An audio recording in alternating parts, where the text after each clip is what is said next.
এভাবে আমি আরো 15-20 জন মেয়ের সাথে মিশছি। 15-20 জন মেয়ের সঙ্গে আপনি মিশেছেন এবং তাদেরকে আপনি হাত করতেন কিভাবে? তাদেরকে আমি হাত করতাম, তাদের সাথে ফোনে যোগাযোগ করতাম। কেউ যদি চান্স না দিত, পাত্তা না দিত, তখন তার জায়গায় আমি খুব সুন্দর ভালো ব্যবহার করতাম, ভালো কথাবার্তা বলতাম। হয়তো দেখা গেছে সে আমার কথায় রাজি এবং না। শেষ পর্যন্ত কি হতো, এই মেয়েগুলো কি যখন জানতে পারতো আপনার সম্পর্কে, বা আপনি যখন আপনার সত্যটা বলে দিতেন, মুখোশটা খুলে দিতেন, তখন কি করতে? যখন আমার ব্যাপারে এসব কিছু জানতে পারতো তারা, কিন্তু যেগুলা নিয়ে আমি যে বিয়ে ছাড়া সংসার করছি, এর ভিতরে একজনও জানে না যে আমি বিয়ে করছি না, কিন্তু যখন আপনি লিভ টুগেদারে করতেন তখন? যে আমার দেশের বাড়ি হচ্ছে শরীয়তপুর ডিস্ট্রিক্টের সখীপুর থানায়। কিন্তু আমি ছোটবেলা থেকে বলতে চাচ্ছি, জি, তো আমার দাদার আমলে অনেক সয় সম্পদ ছিল, আমার বাবার অনেক জায়গা জমিন ছিল, তারপরে অনেক গরু টরু ছিল। এগুলা নিয়ে আমার চাচা জেঠা তারা সবাই একসঙ্গে খাচ্ছে, একসঙ্গে মিলেমিশে থাকছে। জি। হঠাৎ এক সময় আমার দাদা মারা যান, তখন তাদের ভিতরে একটা ভাগাভাগি হয়। আচ্ছা। তো ওই ভাগাভাগির ক্ষেত্রে দেখা গেছে অনেক সময় জায়গা জমি নিয়ে মামলা হয় অন্য লোকের সাথে। অন্য লোক বলতেছে যে এই জমি তোমার, আমার বাবাকে বলছে যে আপনার বাবা এই জমি আমাদেরকে দিয়ে গেছে। তো কিভাবে দিয়ে গেল এগুলা খোঁজ করতে গিয়ে দেখা গেছে আমার বাবা অশিক্ষিত ছিল, মানে লেখাপড়া করেনি। এখন সে কাগজপত্র হিসাবে কিছুটা বোঝে না, আমার চাচা কিছুটা বোঝে আর আমার জ্যাঠা একটু বেশি বোঝে। এই ক্ষেত্রে দেখা গেছে আমার জ্যাঠার একটু ভুলের কারণে অন্য মানুষ আমাদের জমিন অনেকগুলি আর কি দখলে নিয়ে গেল। তো ওই জমিন এখনো ফিরে পাওয়া যায় না, কিন্তু দীর্ঘ 11 বছর পর্যন্ত মামলা চলছে। আমার বাবা ওই জমিনের পেছনে জমিন বিক্রি করে মামলা করছে, অন্য জমিন বিক্রি করে ওই জমিনের ব্যাপারে মামলা করছে। তো মামলা করতে গিয়ে দেখা গেছে অনেক টাকা পয়সা তার নষ্ট হয়েছে। আর আমরা ছিলাম 5 ভাই 2 বোন। তো 5 ভাই 2 বোনের ভিতরে আমার বড় যে ভাইটা, তার নাম ছিল আলমগীর, দেশে আছে, এখনো দেশে থাকে। কিন্তু ওই ভাইটা আমাদের জন্য অনেক কষ্ট করছে। তো ওই ভাইয়ের পরে যে একটা ভাই, ওটা ছিল দেশেই ছিল, কিন্তু দেশ থেকে হঠাৎ একদিন রাগ করে ঢাকা চলে আসছে। কয় ভাই বোন ছিলেন আপনারা? 5 ভাই 2 বোন। 5 ভাই 2 বোন, মানে 7 ভাই বোন। জি জি। বাবা কি করতেন? আমার বাবা তখন গৃহস্থী করতেন। গৃহস্থী ছিলেন, মানে কৃষক ছিলেন? কৃষক ছিল। আচ্ছা। তখন ওই ভাইটা লঞ্চে চলে আসছে ঢাকা। তো ঢাকায় উনি একা ঢাকা চলে আসছেন? আপনার ঢাকা চলে আসছে ছোটবেলায়। ওকে, আপনার ছোট না বড়? ওটা আমার বড়। বড়? আমার বড়, তার বড়। কোন ক্লাসে থাকা অবস্থায় বা কোন বয়সে থাকা অবস্থায় ঢাকায় আসলেন? সে লেখাপড়া করেনি তখন। ও আচ্ছা, লেখাপড়া করেনি। হ্যাঁ। তখন সে ঢাকা চলে আসছে। ঢাকা এসে গোপীবাগ রেল গেটের এখানে একটা বাজার ছিল, গোপীবাগ বাজার বলে। তো ওইখানে সে এই হাঁটতে হাঁটতে এই পর্যন্ত আসছে, কিন্তু সে দেশে থেকে 8 টাকা নিয়ে চলে আসছিল। জি। 8 টাকা দিয়ে 3 দিন পর্যন্ত খাইছে, রুটি মুটি কিনা খাইছে 8 টাকা দিয়ে। জি। তো এই গোপীবাগ পর্যন্ত আসা সে একটা ছেলের সাথে মিশছে, আপনার টুকরি দিয়ে যে নিমতির কাজ করে। ওই ছেলের সাথে মিশার পরে ওই ছেলে বলছে যে তুমি আমার সাথে কাজ করো, আমার সাথে থাকো, তোমাদের একটা ব্যবস্থা হবে। আচ্ছা। তখন দেখা গেছে ওই ভাইটা ওই ছেলের সাথে থাকতেছে, কাজ করতেছে। তো একটাই সারে আমার ভাইটারে 3 বার নিচ্ছে। আমি যতটুক ভাইয়ের মুখ কাজে 3 বার নিয়েছে? জি। আচ্ছা। কাজে 3 বার নিয়েছে। তো প্রথম নিচ্ছে ভাইয়ের সাথে সাথে ছিল, দ্বিতীয়বারও ভাইয়ের কাছ থেকে একটু দূরে ছিল, তৃতীয়বার যে নিচ্ছে জিজ্ঞাসা করছে যে তোমার চিনি মনে হয়, তো তুমি কি আমার বাসা চিনো? তখন আমার ভাই বলছে হ্যাঁ স্যার আমি চিনি। তখন বললো যে ঠিক আছে, এই মালগুলো আমার বাসায় দিয়ে আসো, আমি আসতে পারবো না। এই কথা বললে আমার বাইরে সে চাষ করতেছে, সে কি মাল নিয়ে কি যাচ্ছে কেন নাকি। তখন সে অনেক দূরে আছে, দূরে থাইকে আর কি দেখতেছে। তো বলছে যে বাসায় গুলো দিয়ে বাসায় বসে থাকবা, তোমার ম্যাডামের বলবো আগে আমার বস্তু করছে, আমি আসতেছি। আচ্ছা। তো এই কথা বলার পরে বাসায় গেছে, বাসায় যা মালটাল দিয়ে রাখছে সুন্দর মতন। তখন স্যার আসছে, আসার পরে দেখলো স্যারে যে না ছেলেটা তো ভালোই। জিজ্ঞাসা করলো তুমি কি আমাদের এখানে থাকবা কিনা? তখন বললো যে হ্যাঁ স্যার থাকবো। তো তুমি এই যে কাজ করো, তোমার এখানে কে কে আছে? তখন বলছে যে আমার কেউ নেই। তখন সেখানে থেকে আমার ভাই বিয়ে পর্যন্ত পাস করছে। ওই বাড়িতে থেকে বিয়ে পর্যন্ত পাস করেছে? জি। ওকে। ওই বাড়িতে থেকে তখন আমার ভাইয়ের কাজ ছিল, ওই ঠারের দোকান ছিল, ঠারের বাজার হোলসেলের দোকান। তো ওইখানে বাদ দিয়ে আসবো লাঞ্চের সময়। জি। আর হাট বাজার টুকটাক কিছু লাগলে ওগুলো কিনে দিব, এটা ছিল ভাইয়ের কাজ। আর ওই ছাড়ের একটা মেয়ে ছিল, ওই মেয়েটাকে স্কুলে নিয়ে যাবে এবং স্কুল থেকে আনবে। ওকে। তখন তারা দুজনে প্রশ্ন করলো যে আমরা যদি তোমার লেখাপড়া করাই তখন কি তুমি লেখাপড়া করবে কিনা? তখন বললো যে হ্যাঁ স্যার করবো। ওকে। তখন ওই একই স্কুলে হেরে ভর্তি করে দিল আমার বাইরে। তো এক সময় দেখা গেছে ওই ভাই উঠে গেছে, কারণে উপরে উঠে গেছে গা। তো ওই ছাড় এখানে আসছে, কিন্তু কখনো ওই ছাড়ের সাথে বেইমানি প্রতারণা কিছুই করে নাই। ওকে। তো দেখা গেছে এক সময় হঠাৎ আমার বাবা মার সাথে কারোর সাথে যোগাযোগ নেই আমার ভাইয়ের। এদিকে ভাইয়ের খুব ভালো আছে, লেখাপড়া করতেছে, কাজ করতেছে, কিন্তু কেউ জানে না। তখন তারা সবাই মনে করছে কি যে ওই যে আমার বড় যে ভাইটা ছিল, ওই ভাইটা কিন্তু একটা দৌড়ান দিছিল কি একটা কাজের কথা বলছে, তখন অস্বীকার করছে, পরে দৌড়ান দিছিল। ওই দূর দিয়ে সে লঞ্চে উঠে গেছিল। তখন ওই বড় ভাইরা অনেক বকাবাদ্য সবাই করতেছে যে তোর জন্য নাই। তো এমনি করে 2 বছর পার হয়ে গেছে। 2 বছরের ভিতরে কোনো খোঁজ খবর নেই আমার ভাইয়ের। 2 বছর পরে আমার বাইরে ওই ছাড়ে নিজে 15,000 টাকা দিয়ে পাঠাইছে। আচ্ছা। ওখানকার 15,000 টাকা অনেক কিছু। 15,000 টাকা দিয়ে বাড়িতে পাঠাইলো। বাড়িতে যায় সবার সাথে দেখা সাক্ষাৎ করার পরে আমার আব্বাকে আমার ভাই নিয়ে আসলো ঢাকা কোন জায়গায় থাকে এটা দেখার জন্য। তো আমার আব্বা এক সময় আসতো, আইসা চীনা যাই না গেল। তো ওই সময়টা আমরা ওইখানেই দেশেই কাজ করতেছি। তো একটা বিষয় হচ্ছে কি, যখন এই আমার ভাই ঢাকা যায় থাকে, এত কাজ করতে আছে, এর মতন আছে, আর দেশে যে বড় ভাইটা আছে, ওই বড় ভাইটার উপরে একলা অর্জন করে মানে ইনকামের রাস্তাটা খুবই কম। জি। সবকিছুর দাম ছিল খুব কম। তখন আমি নিজে চোখে দেখছি 8 টাকা কেজি চাউল, 7 টাকা কেজি আটা। তো অনেক সময় 1 টাকার জন্য আটা কিনা খাইতে হইতো। তো এই ধরনের একটা কষ্টের জীবন গেছিল, আমি নিজে চোখে যেটা দেখছি। তখন এভাবে চলতে চলতে মোটামুটি ভাবে অনেকদিনই হলো আমার বাবা কষ্ট করতেছে, মাছ ধরতেছে, তারপরে নিজেকে জমিন আছে, জমিন দেখশন করতেছে, খাওয়াইতেছে। তো এক সময় আমার বললো কি, ওই সময় আমি প্রায় 7 বছর হয়ে গেছে আমার বয়স। জি। কিন্তু আমি সবই বুঝি। আর এই 7 বছর বয়সকালে কিন্তু আমার বাবাই আমার নিয়ে চলতো। আপনি কি স্কুলে যেতেন সেই সময়টাতে? আমি টোটালি ভাবে ক্লাস 5 পর্যন্ত পড়ছি। তো এভাবে চলতে চলতে মোটামুটি ভাবে অনেকদিনই চললাম। তখন হঠাৎ করে আমার বাবা বললো যে চল একটা দোকান দে বাজারে। আচ্ছা। লেখাপড়া যখন হবে না, তো একটা দোকান। তো আমি দোকান দিচ্ছি, একটা দোকান দেওয়া হয়েছে আমার দিয়ে 5 সিগারেটের, একটা হোস্টেলের সামনে আমি 5 সিগারেটের দোকানদারি করতেছি। মোটামুটি ভাবে একটু ভালোই চলতেছি। তো লেখাপড়া করতে ইচ্ছা করে অনেক সময় চিন্তা করি, এই অনেক লোকজনে বিড়ি নেয়, সিগারেট নেয় বাকি, এগুলা হিসাব করতে হয়, অনেক সময় মনে থাকে না, এগুলা লিখতে হয়। তো এই লেখা যদি ঠিক মতো না জানি তাহলে এগুলা খেয়াল রাখবো কিভাবে এতগুলা। ওকে। তারপরও মানে পড়ালেখার দিক দিয়ে একটু মনোযোগ ছিল, কিন্তু ওই সময় দোকানদারিটা প্রায় 6 মাস পর্যন্ত করছি। 6 মাস করার পরে আমি আর করলাম না। আমার বড় যে ভাইটা ছিল, যেটা আমার বড় আর কি, এই ছিল অনেক দুষ্ট। তো এর চাইতে যেমন আমি একটু নর্মালি ভাবে ছিলাম, মানে ঠান্ডা মেজাজ। তো এর কোনো সময় কোনো কাজে নিতে পারতো না আমার বাবা। এর যদি ডাকতো তখন আমার ওই ভাইটা বলতো যে, আমার কথা বলতো যে হেরে নিয়ে যান, ছেলেমেয়ে নিয়ে যান। আচ্ছা। তখন ওই ভাইটা যাইতো না, কথা বললে এরকম এড়িয়ে চলতো। তো এক সময় কি করলো, ওই যে আমার ভাই যেটা ঢাকা থাকে, জি, কি নাম যেন ছিল? বাবুল না। বাবুল। জি। তো ওই ভাইটা এক সময় দেশে যায়, দেশে গেলে আমাদের আর আমার আব্বারে নিয়ে আসে ঢাকাতে। আচ্ছা। যে আমার সাথে চলেন, যে একদিন বেড়াইতে যাইছেন, আমরা আমাদের মালিক তো বাসা চেঞ্জ করবো, তো নতুন বাসা তো আর চিনবেন না। আর তখন কোনো টেলিফোনের যুগ ছিল না।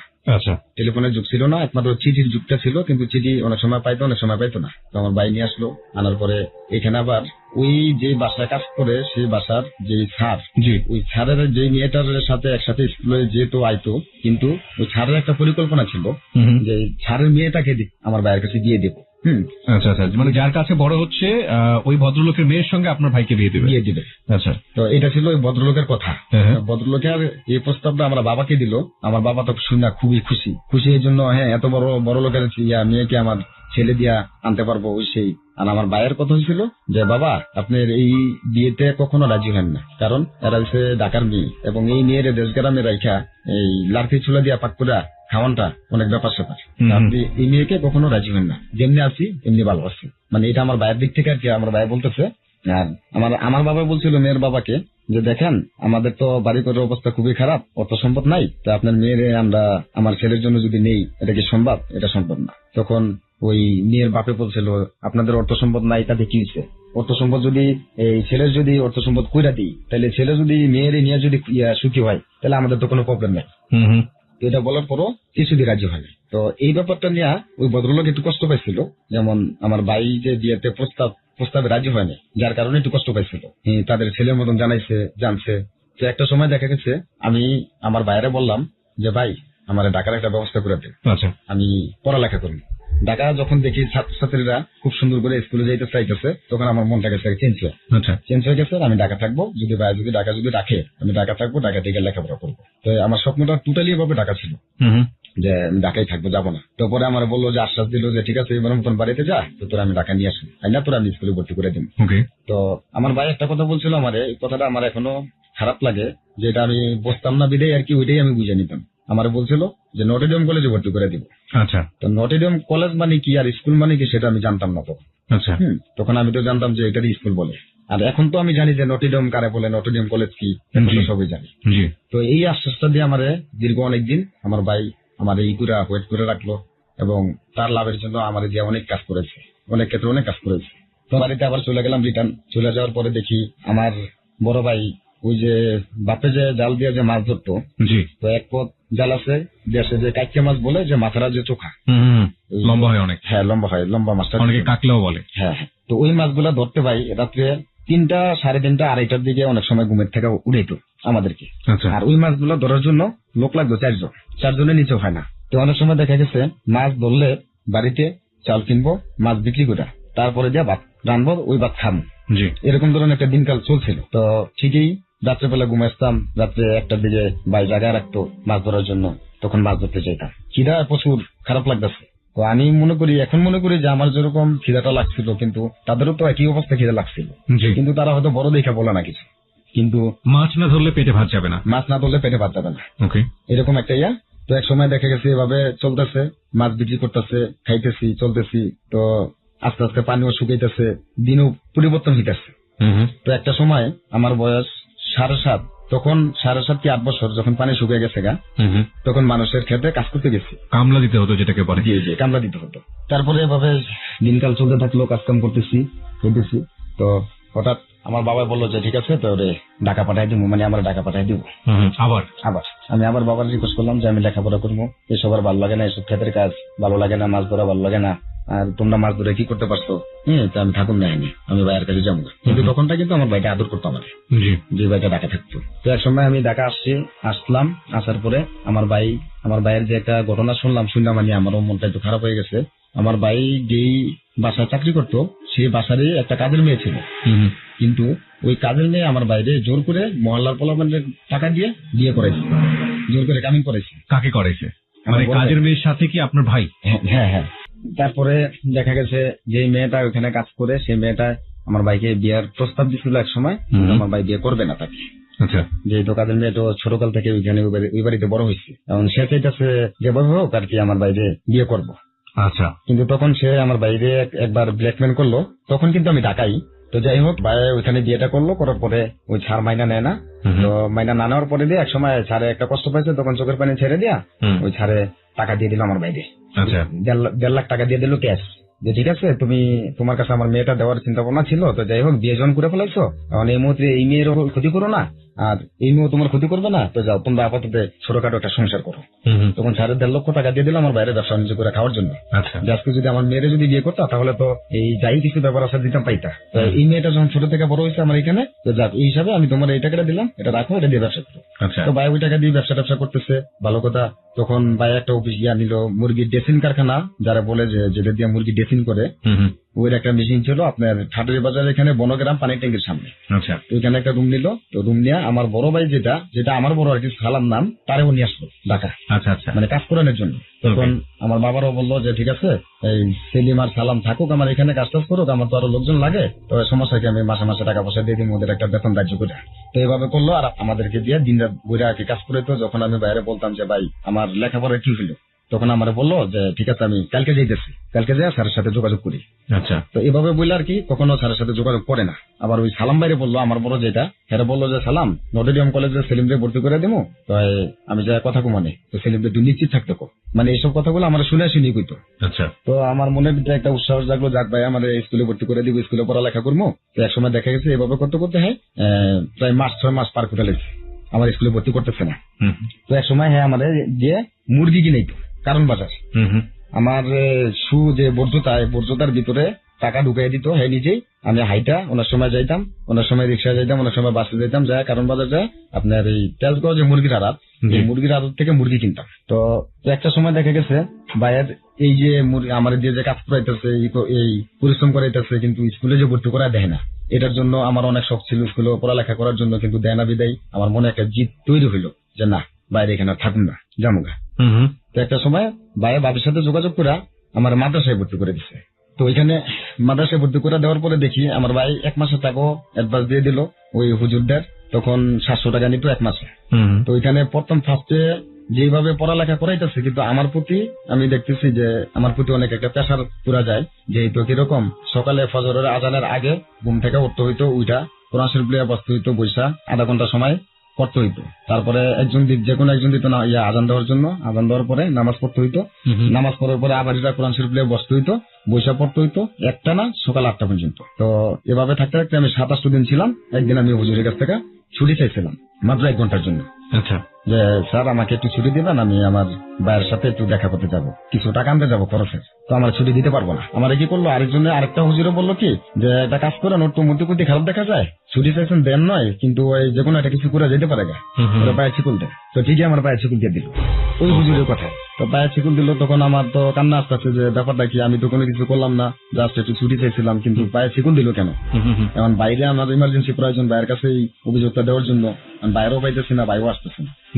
তো এক পর্যায়ে কি করলাম, আমি ওই শিকল সহকারে ওই যখন দুপুরের পরে একটা সময় দেয় একটু ঘোরাফেরার জন্য, হাঁটা ওঠার জন্য, ওই সময়টা আমি পলাইলাম ওই শিকল সাথে করি, শিকল নিয়ে পলাইলাম, এসে বললাম সরাসরি বাসায়। তখন আমি চলে গেলাম পলায়া, আর হইল না আমার মাদ্রাসায় পড়া, আর স্কুলে তো পড়ালেখা হইলে না। তো একটা সময় এভাবে দুষ্টামি করতেছে, ফাজলামি করতেছে, ভাই বাসায় জায়গা দেয় না, ভাবি বাসায় জায়গা দেয় না। তো আমার যে আর একটা ফ্রেন্ড আছে সেলিম নাম, ওই সেলিমে এরকম আমার মতনই আর কি একটু দুষ্টামিটা বেশি করে যাযাবর টাইপ। হ্যাঁ, তো এক সময় দেখা গেছে ও আমার বুদ্ধি দিল কি যে চল দোস্ত কিছু খাইতে হবে, তো আমরা কি করবো, পকেটে টাকা নাই, তো চল রড চুরি করি। রড চুরি করি? হ্যাঁ। তো এক জায়গা থেকে একটা রড লইলাম মিনিমাম 4 হাত লম্বা। তো রডটা লয়ে বাঙালি দোকানে বিক্রি করতে গেছি, মাত্র 3 টাকা দিল। তো 3 টাকা দিয়া দুজনে 2টা বন্ড রেখেছি, 2 টাকা দিয়ে কিনা আর 1 টাকা পকেটে লইয়া ঘুরতেছি। আচ্ছা। তো ঘুরতে ঘুরতে দেখা গেছে এক সময় আপনার বন্ধুর নাম যেন কি ছিল? ওর নামও সেলিম ছিল। ওর নামও সেলিম ছিল? জি জি। আচ্ছা। আইসা দুজনে রুটি কলা খায়াটা, তারপরে চিন্তা করতেছে, ডিসিশন নিতেছে যে কি করব। আপনি এবং সেলিম? আমি এবং সেলিম। তো সেলিম বললো কি যে ঠিক আছে চল, তুই না মুরগির ব্যবসা করতি তোর বড় ভাইয়ের সাথে, তো মুরগির আড়তে যাই, মুরগির আড়তে দেখি কোনো কাজ টাজ পাই কিনা, দূরে যা দরকার পড়লে দুজনে দূরে যায় কাজ করবো, কেউ যাতে আমাদের না দেখে। আচ্ছা। তো চলে আসলাম কারণ বাজার তেজগাঁও চলে আসার পরে দেখি যে মরা মুরগি কেমন কি করে ওগুলা দেখতেছি। তো এক সময় যে মহিলাটা মরা মুরগি টোকায় নেয়, ওই মহিলার পিছন লাগলাম। ট্রেনের যে ডাব্বাগুলো আছে ওই ডাব্বার এখানে মুরগি নিয়ে একটা ছেলেরে দিয়া পলিথিন দিয়া রক্ত আনায় কোথেকে জানি। আমরা পরে বুঝতে পারলাম যে যেখানে গরু জবাই হয় যেসব দোকানে, কষাই দোকানে, তো ওইখানে ডেরিন দিয়ে কিন্তু রক্তগুলো আসে। তো ওইখান থেকে ওই ডেরিনের ভিতর থেকে হাত দিয়া রক্ত পলিথিনে ভরে, আর মরা মুরগি গুলা জবাই করে ছিল্লা, তারপরে ওই রক্ত দিয়া চুবাইয়া তারপরে প্যাকেট করে দোকানে দোকানে বিক্রি করে, এগুলা বিক্রি করে হোটেলে। তো ওই চাচির লোকে কথা বললাম যেগুলা কেমনে কি আমরাও বিক্রি করবো, মানে এরা কিন্তু বলতে চায় না যে আমরাও বিক্রি করবো, তো কয় টাকা করে পার পিস নেবেন। তখন চাচি বললো তুমি যদি বড় সাইজ নাও তাহলে 20 টাকা পিস নেবো, আর ছোট মাঝারো সাইজ নিলে 15 টাকা পিস, ছোট সাইজ 10 টাকা পিস। মরা মুরগি কিনছেন আপনারা, তাই তো? মানে মরা মুরগি আমরা পরে কিনছি, এখন তার কাছ থেকে ততটা জেনে নিলাম। ওকে। তো এভাবে জেনে টেনে গেলাম গা। তো আমাদের আরেকটা ফ্রেন্ড আছে, ওই ফ্রেন্ডের নাম ছিল রাজীব, ওই ফ্রেন্ডের বোনের হয়েছে জন্মদিন। তখন ওই ফ্রেন্ডের কাছে গেছিলাম আমরা দেখা করতে, যা দেখি যে ওর বোনের জন্মদিন। তো ওই ফ্রেন্ডে বলতেছে যে দোস্ত আমার বোনের তো জন্মদিন, তো তোমার ভাই তো মুরগির ব্যবসা করে, আমার আব্বু বলছে যে মুরগির কথা, তো তোমরা কি আনিয়ে দিতে পারবা কিনা। তখন ফ্রেন্ডের সাথে চুক্তি হলো যে আমার ফ্রেন্ড যে সেদিন বললো যে দোস্ত তাহলে চল, আর আমার এই বন্ধুর বোনের জন্য মরা মুরগি এনে দিই কিনা, আমাকে বহু টাকা সেভ হইব। তখন দেখা গেছে ওই রাজীবের বাপের সাথে পরিচয় করে দিল রাজীব। পরিচয় করে দেওয়ার পরে রাজীবের বাবা বললো যে আচ্ছা ঠিক আছে, তো তোমরা কি আমার জন্য এই মুরগি ভালো দেখে আনতে পারবা। তখন আমরা বললাম যে ঠিক আছে স্যার, আমরা ভালো দেখে আনতে পারবো, অসুবিধা নাই, আমার বড় ভাই মুরগি ব্যবসা করে। তো জিজ্ঞাসা করলো যে 10 পিস মুরগি এনে দিবা, তোমার 1200 টাকা বা 1100 টাকা, এটা কত করে পার পিস করবো। তখন বললাম যে স্যার আমি যেই রেটে পাইকারি কিনে আনি ওই রেটে আমি আপনাকে দাম দূর মনে, আপনার জাস্ট টাকা দিবেন, আমি কিনে এনে দিব, কোনো লাভ লস নাই। তখন টাকা দিল 1300 টাকা দিল 10 পিস মুরগির জন্য, 130 টাকা পার পিস। আমরা কি করলাম, এই চাষির কাছ থেকে 10 পিস মুরগি লয়ে গেলাম মাত্র 20 টাকা পিসে, বড় বড় দেখা, যাতে স্যারে খুশি হয়। তো 20 টাকা পিসে 10 পিস মুরগি নিয়ে ওইখানে দিলাম। তো মুরগিগুলো রানলো, আমাদেরকে দাওয়াত করলো যে আজকে কিন্তু তোমরা বাবা অনেক কষ্ট করছো আমাদের জন্য, তো তোমরা এখানে খাওয়া দাওয়া করবা। এখন তো করছি ঝামেলায়, এখানে যা খাইতে দিব। সেলিম যে বন্ধুটা, ওই বন্ধুটা কইতাছে কি, যখন খাবার সামনে দিচ্ছে তখন বলে কি যে আমার ডাক্তারের নিষেধ আছে মুরগি মাংস খাওয়া। সে এটা বলতেছে, কিন্তু আমি বলবো কি, এখন আমার সামনে দিচ্ছে, এখন আমি তো বারবার তোবা পড়তেছি যে আল্লাহ পরের জন্য খত করলে নিজের এই কথা পড়তে হয়, কিন্তু আমি কি করলাম, এখন তো এই মাংস আমাদের সামনে আসলো। তারপরে আমি এটা চিন্তা করে কি করলাম, চতুর্দিকে চাই আর ওই মাংসটা হাতে ছিঁড়ি, যাতে হেরা যাতে বোঝে যে আমি আসলে খাওয়ার জন্য ছিটতেছি। তো এক সময় টেবিলের নিচে বালতি ছিল ময়লার, ওই বালতিতে সবগুলো ফালাই দিলাম। ফালাই দেওয়ার পরে হাতটা ধুয়ে উঠে গেলাম গা, সবাই জানলো যে খাওয়া দাওয়া শেষ। তো চলে আসলাম, চলে আসে আমি মিনিমাম 2 ঘন্টা পর্যন্ত এই টেনশনটাই করছি আমি শুধু, যে এটা আমি কি করলাম, যে এতগুলো মানুষের এটা ওর কথা শুনে আমি খাওয়াইলাম, আবার সেই খাবার নিজের সামনেও পড়লো, কিন্তু এটা তো আমার উচিত ছিল না। তো যাই হোক গেল গা এটা এই পর্যায়ে। তো এক সময় আমার বড় যে ভাইটা ছিল, ওই যে বড় ভাইয়ের এখানে যে ড্রেসিং কারখানায় কাজ করতো, সেই ভাইটাই গ্রিল ওয়ার্কশপের দোকানে কাজ দিচ্ছে। ওই বড় ভাইয়ের সাথে একটু কথা কাটাকাটি করে সেই গ্রিল লাইনে কাজ করতেছে। তো ওইখানে আবার আমার টান দিল যে আমার ওখানে জায়গা কাজ করে। তো আমি এক সময় ওখানে জায়গা কাজ করতেছি মহিলা কলেজের সামনে, টিকাটলি মহিলা কলেজের সামনে। তো ওইখানে বড় ভাই দোকান দিচ্ছে, ওইখানে দোকানে থেকে কাজ করতেছি, ভালো কথা চলতেছি সুন্দর মতন। এর ভিতরে কলেজ ভিউ টাওয়ার যেই একটা বিল্ডিং আছে, কলেজ ভিউ টাওয়ার 2, একটা হচ্ছে কলেজ ভিউ টাওয়ার 1। তো কলেজ ভিউ টাওয়ার 2 যে বিল্ডিংটা, এটার 4 তলায় ফ্ল্যাট বাসা নিয়ে একটা মহিলা থাকতো। ওই মহিলাটার মেয়ে আমার সাথে ফাজলামি করতো উপর থেকে। তো উপর থেকে যখন ফাজলামি করতো আমি নিচ থেকে দেখতাম। তো এইভাবে ফাজলামি করতে করতে এক সময় তার সাথে আমার একটা ভালো একটা সম্পর্ক হয়ে যায়। তো সম্পর্ক হয়ে যাওয়ার পরে দেখা গেছে এই ওদের বাসায় একটা কাজের মেয়ে ছিল, বাড়ি কিশোরগঞ্জ। তো ওই কাজের মেয়েটারে দিয়ে আমার সাথে কথা আর কি নেওয়া আনা করে, মানে সে কি কইছে সেটা আমার জানাই, তো আমি কি করছি সেটা ওরা জানে। মানে কাজের মেয়েটা আসলে আপনাদের মিডিয়েটর ছিল, যেটাকে বলে একজনের জিনিস আরেকজনের কাছে পৌঁছানো, ওনার জিনিস আবার আপনার কাছে পৌঁছানো মাধ্যম। হ্যাঁ হ্যাঁ। তো এক সময় দেখা গেছে এবার এরকম করতো। তো কাজের মেয়েটা যখন দেশে যাইতো বেড়াইতে, তখন চিঠি লেখা সুতা দিয়া চিঠি ছাড়তো 4 তলার থেকে। আচ্ছা। তো ওই সুতার থেকে চিঠি লইয়া ওই চিঠি পইরা আবার এই হাতে ইশারা দিতাম, সুতা ছাড়তে কইতাম, ওই চিঠির রিপ্লে উত্তর দিতাম। তখন ওই সুতা যখন টানতাম নিচ থেকে, তখন উপরে পর্দা চলতো, চললে বুঝতে পারতো যে আমি ডাকছি তাকে। তখন সে আবার উপর থেকে ওই সুতারে পেঁচাইতো, তাছাড়া চিঠি নিয়ে যেত। তো এবার মোটামুটি 6 মাসের মতন চলছে এই চিঠি নেওয়া দেওয়া কথাবার্তি ওই মেয়েটার সাথে। তো ওই মেয়ের মার সাথে আবার আমার যে বড় ভাই গ্রিলের কাজ করে, গ্রিলের দোকান, ওই বড় ভাইয়ের সাথে আবার ওই মেয়ের মা আবার খায়ের ব্যবসা করে। তো ওই ভবনটা ছিল 10 তলা ভবন। তো এটা ছাদের উপরে বসে তারা কথা বলতেছে। আচ্ছা, কথা বলতে গিয়ে দেখা গেছে আমরা যে দুইজনে কি করতেছি না করতেছি সব কিন্তু তারা উপর থেকে দেখতেছে। তো উপর থেকে দেখতেছে, এক সময় দেখা গেছে ওই মেয়েটা ওই 4 তলা থেকে নেমে আমার কাছে আসছে দোকানে। তো আমি দোকানে চেয়ার দিলাম, বসলো, কেক দিলাম, কোকাইনা দিলাম, হাফ পয়েন্ট করাইলাম। সে উপর থেকে সব দেখতেছে এবং ওই দেখার মাধ্যমে আমার বড় ভাইয়ের কাছে অভিযোগ দিয়ে দিল যে আপনার ছোট ভাই অনেক বেদক হয়ে গেছে, ওই দেখেন কি অবস্থা শুরু করছে, আমার মেয়েকে দেখে নিয়ে নিচে হাফ পয়েন্ট করাইতেছে, আমাদের কি বাসা বাড়ি নিয়ে আমাদের কি মান সম্মান নেই। তো এই ধরনের একটা বড় ধরনের অভিযোগ দিল যে আপনার ছোট ভাইয়ের বিচার আপনি কিভাবে করবেন সেটা আপনার কাছে দিলাম। ওকে। তো এর ভিতরে আবার ওই যে মেয়েটা কাজ করতো ওদের বাসায়, তো এক সময় আমার কাছে ওই মেয়েটা 500 টাকা দিয়েছিল জমা। তো জমা রাখছে, আমার বলছে যে ভাইয়া আমি যখন দেশে যাবো তখন আমি টাকাটা আপনার কাছ থেকে নেব। মেয়েটার নাম কি ছিল? মেয়েটার নাম ছিল পারভিন। ওকে। তো তারপরে দেখা গেছে এদিকে আমার ভাই আমার এদিকে তাড়াতাড়ি দোকান বন্ধ করে দিল, বন্ধ করা আমার শুরু করলো, দরজা মরজা লাগায় অনেক মাইক, মানে এত ভাবে মাইক দিল বলার বাইরে। তো আমার শরীরে একটা জিদ কাজ করলো যে না আমি আর দোকানই কাজ করবো না, বাড়িতে যাবো গা, বাড়িতে গিয়ে আমার বাবার সাথে আমি গৃহস্থী কাজ টাজ করবো, ওইটি আমার ভালো, যেহেতু লেখাপড়া হইলো না কিছু হইলো না। তো যাই হোক, আমাদের বাসায় যে একটা বুয়া ছিল পাকশা করে টোরে দিত, ওই বইয়া আমাকে সহযোগিতা করলো, আমাদের ভাতটা নিয়ে টিয়ে খাওয়াইলো। তো আমার আবার কিছু টাকা ছিল জমানো, এই 5,500-6 হাজার টাকার মতন ছিল জমানো। আচ্ছা। একটা দোকানদারের কাছে। তো টাকাটা আমি তুলে নিলাম, তুলে নেওয়ার পরে ওই মেয়ের আমি খুঁজতেছি টাকা দেওয়ার জন্য 500 টাকা, যে মেয়েটা আমরা টাকা দিছি, যে 500 টাকা দিয়ে আমি দেশে যাবো। তো এর তথ্য জানতে গিয়ে দেখা গেল কি দেশে চলে গেছে, এটা ভুলে গেছে। এবং এদের বাড়ির পাশে আর একটা মহিলা আসছিল, ওই মহিলা আবার আজকে বাড়িতে যেতেছে। তখন ওই মহিলা আর কি আমার বললো। তো মহিলার কাছ থেকে আমি একটা মানে ওদের বাড়ির ঠিকানাটা অ্যাড্রেসটা নিলাম, হাতের ভিতরে লেখা। তো যাই হোক এভাবে গেলাম কিশোরগঞ্জ এলাকার ভিতরে। তো আমার জীবনের ফার্স্ট কিশোরগঞ্জ এলাকায় যাওয়াটা। তো ওইখানে মেয়ের টাকা দিতে গেছি, টাকা দিতে গিয়ে আমি ফাইসে গেছি গা।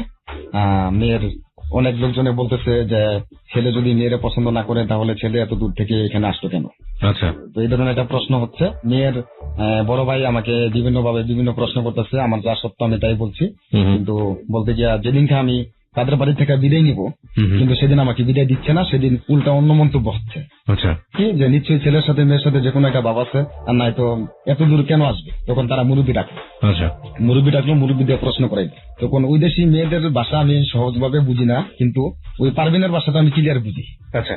তো পারভিনের অনেক মেয়েরা চাইতো তো যে কিরে সেরি তোরা কি কোনো বাবা আছে, তোরা কি ছেলেরা পছন্দ করছো, পছন্দ না করলে এত দূর থেকে আসলো কেন। তখন পারভিন বলতো যে হ্যাঁ বাপ থাকলে আছে, তোর আর কি, তোরা চুপ থাক। তো এই কথাটা যখন বলছে তখন পারভিনের বড় ভাইয়ের মাথা মুথা নষ্ট হয়ে গেছে যে ও এই কথাটা কেন বললো, তাহলে নিশ্চয়ই কি ওদের সাথে সম্পর্ক আছে। আচ্ছা। তখন মুরব্বী ডাক দিল, মুরব্বী আমার জিজ্ঞাসা করলো যে আচ্ছা বাবা তুমি যে এখানে আসলা কেন আসলা, কোন উদ্দেশ্যে। তখন আমি বললাম যে আঙ্কেল এই ব্যাপার, আমি তো ঢাকা থাকি, এই মেয়েটাও ঢাকা থাকে আমাদের পাশেই, তো ও আবার বেতন পেলে টাকা দিয়ে জমা আমার কাছে, যখন বাড়িতে আসে তখন নিয়ে আসে, কিন্তু এবার টাকাটা নিয়ে আসে নয়। আর তাছাড়া আমিও আমাদের দেশে যাবো, তখন টাকাটা কিভাবে দেবো, তখন চিন্তা করলাম যাক আপনাদের দেশ থেকে ঘুরে আসি আর টাকাটা দিয়ে আসি। তো দেশটাও ঘোরা হইলো, টাকাটাও দেওয়া হইলো, এই জন্য আমি আসছি। তো টাকা দিচ্ছ, আমি হ্যাঁ দিচ্ছি। তো মেয়ের মারা জিজ্ঞাসা করছে টাকা পাইছেন, হ্যাঁ পাইছি। তো এখানে আমার কথা শেষ। এখন এরাটা ধরছে যে মেয়ে কিছুক্ষণ আগে একটা যে কথা বলছে সে কথাটা শুনছো? আমি বলি, না তো, কি বলছো আমি তো জানি না। যে মেয়ে তো বললো যে হ্যাঁ বাপ করলে করে তাদের ওগো কি ইচ্ছে, তাহলে নিশ্চয়ই মেয়ের লগে সম্পর্ক। তো এইভাবে হয়ে তারা আমার বিয়ে দিব, আমার কাছে বিয়ে দিব মেয়ের। আচ্ছা তো ওই বিয়েতে আমি রাজি না। তো এক সময় দেখা গেছে আমার তারা আটকে রাখলো। আচ্ছা তখন আমি হ্যাঁ বলি না, আমি নাই বলি যে না আমি বিয়ে করবো না এই মুহূর্তে, কারণ আমার গার্জেন আছে, বাবা মা আছে, আমি একাই ভাবে বিয়ে করবো না। তো তারা অনেকভাবে আর কি চেষ্টা করে আমাকে বিয়ে দেওয়ার জন্য, তো এইভাবে পারে না। তো লাস্ট মুহূর্তে অনেকজনে অনেকভাবে কথাবার্তা বলতেছে, এক একজন একেভাবে কথাবার্তা বলতেছে, কেউ ভালো বুদ্ধি দিতেছে আমার, কেউ খারাপ বুদ্ধি দিতেছে। তো হঠাৎ করে আমার একটা মহিলা একটা খারাপ বুদ্ধি দিচ্ছে যে মিয়া তোমার চিন্তা কিসে, তুমি বিয়েতে রাজি হয়ে যাও, তোমার নিয়ে যখন এত সিনকাট করতেছে তুমি বিয়েতে রাজি হয়ে বিয়েটা করো, করার পরে দিয়ে তুমি যাও গা, তখন তোমার ঠেকাই দেবে। আচ্ছা কারণ আমি চিন্তা করলাম যে না, এটা যে কথাটা যে বলছে এটা আসলেই এভাবেই করতে হবে, তো ঠিকই আমি বিয়ে করে চলে যাবো। তো যাই হোক বিয়েতে রাজি হইলাম, তারা অনেক করলো, খুশি হলো, সবাই বিয়ে টিয়ে দিল। তো একটা মজার বিষয় হচ্ছে কি ভাই, ওইখানে যখন আমার বিয়েটা দিচ্ছে, যখন তাদের আত্মীয় স্বজনের সালাম দিতে পাঠাইছে আমারে, তখন আমি 84 প্যাকেট পাইছি বিড়ি সালাম দিয়া। বিড়ি পাইছেন আপনি? বিড়ি পাইছি 84 প্যাকেট। সবাই আপনাকে বিড়ি গিফট করেছেন? জি, বিড়ি গিফট করেছে আর পান খাওয়াই দিচ্ছে, যারা বাবি সম্পর্ক, দাদি সম্পর্ক, নানি সম্পর্ক তারা। ওকে। আমি পান খাই বা না খাই কিন্তু মুখে ফালাই দিতে হবে। তো এরকম 84 প্যাকেট বিড়ি দিল আমাকে, কি বকশিস আর কি সালামি। আচ্ছা। তো ওগুলো আবার আমার শ্বশুরে দিয়ে দিচ্ছি। পরে বিয়েটা হইলো, হওয়ার পরে দিয়ে মনে করেন আমি আমার শ্বশুর শাশুড়ির সাথে কথাবার্তা বললা আমি আবার ঢাকা চলে আসছি, 1 সপ্তাহ ধরে এখানে থাইকা। বউ কি আপনি সাথে নিয়ে আসলেন? না, বউ এখানেই। আচ্ছা। তো আমি ঢাকা চলে আসলাম, তাদের কাছে বললাম। কিন্তু এইখানে আবার আমাদের আরেক জায়গায় একটা টর্চারিনের মতো হয়ে যায়। ওই যে মেয়ের সাথে আমি প্রেম করছি, ওই মেয়ের নানার বাড়ি আবার নিজস্ব বাড়ি এই টিকাতলি মহিলা কলেজের এখানেই। তো ওদিক দিয়ে রাস্তা দিয়ে আমি যেতেছি, পরে মেয়ের নানা আমার ডাকে, মেয়ের নানা আমার চিনতো, তো ডাক দিচ্ছে যে এই ছেলে এদিকে আস। তো গেলাম, যাওয়ার পর আমার বললো যে তুমি কি পারবেন বিয়ে করেছো? আমি বলি, জি বিয়ে করছি। তো যখন এই কথা বলছে তখন ওই অ্যাপার্টমেন্টের যে সুপারভাইজার তারা ফোন দিল যে রশিদ এদিকে আসো, সালামের বাইরে ধরছে, আটকেছে, ওটা পুলিশে দিমু, এই করবো সেই করবো। ও পারবেন বিয়ে করে আসতে, হ্যাঁ, ও আমার নাতিনের সর্বনাশ করতে চাইছিল, এখন এই সেটা পারে না। এখন আবার কিশোরগঞ্জে যাওয়া পারবেন বিয়ে করে আসতে, বা আমাদের বাসায় যদি কেউ যদি থাকে তাহলে ওর জন্য থাকতে পারে না, মানে সত্য মিথ্যা আর কি, যাই এভাবে আর কি গোছায় বললো। তো আমার আটকে রাখলো পাকঘরের ভিতরে। ওইখানে আমি চিন্তা ভাবনা করছিলাম ওই 3 তলা থেকে আমি লাভ দেবো গ্রিল ব্যাংকে, মানে এমন একটা সিন কাট করছিল। আর আমার হিসাবে ছিল যে আমি আমার ভাইয়ের সাথে আমার ভাইয়ের সঙ্গে মুখে দেখাতে পারবো না, যেহেতু বিয়ে করে ফেলাইছি। তো আমাদের পাকঘরে আটকে রাখছে। পরে আমার বড় ভাই পাঠাইছে একটা মুরব্বী আমার ছাড়া নেওয়ার জন্য, কিন্তু আমার বড় ভাই লজ্জায় আসে না, যেহেতু আমার বড় ভাই অনেকেই চিনে, আবার ওই বাড়িওয়ালাও চিনে, এই জন্য। তো ওই মুরব্বীর স্টেটমেন্ট ছিল তারা যদি ইসলামে সই রাখতে চায় তবুও দিবে, কিন্তু তবুও আমার ছাড়তে হবে। এখন যেই ভদ্রলোক আমার আটকে রাখছে ওই ভদ্রলোকের চিন্তা ভাবনা, মানে ইসলামে সই রাখবে ঠিকই, কিন্তু আমাকে ছাড়বে না, আমাকে পুলিশের হাতে ধরাই দিবে। স্ট্যাম্পে কেন সই রাখবে? স্ট্যাম্পে এই জন্যই সই রাখবে যাতে নেক্সট টাইমে যদি তাদের কোনো ক্ষতি করতে না পারি। ক্ষতি বলতে আসলে কি বোঝাচ্ছে উনি? ক্ষতি বলতে বোঝাচ্ছে, দেখা গেছে যদি তার বাসা থেকে যদি কোনো মেয়ে চলে যায় তাহলে সেটা আমার জন্য গেছে, এবং তাদের জন্য একটা সমস্যা হয়, এবং তার নাতি স্কুলে যায় যদি কোনো প্রবলেম হয় রাস্তাঘাটে সেটা আমার জন্য হবে, হ্যাঁ, যাতে এগুলো যাতে না হয়। আচ্ছা আচ্ছা। যার কারণে স্ট্যাম্পে সই রাখতে চায়।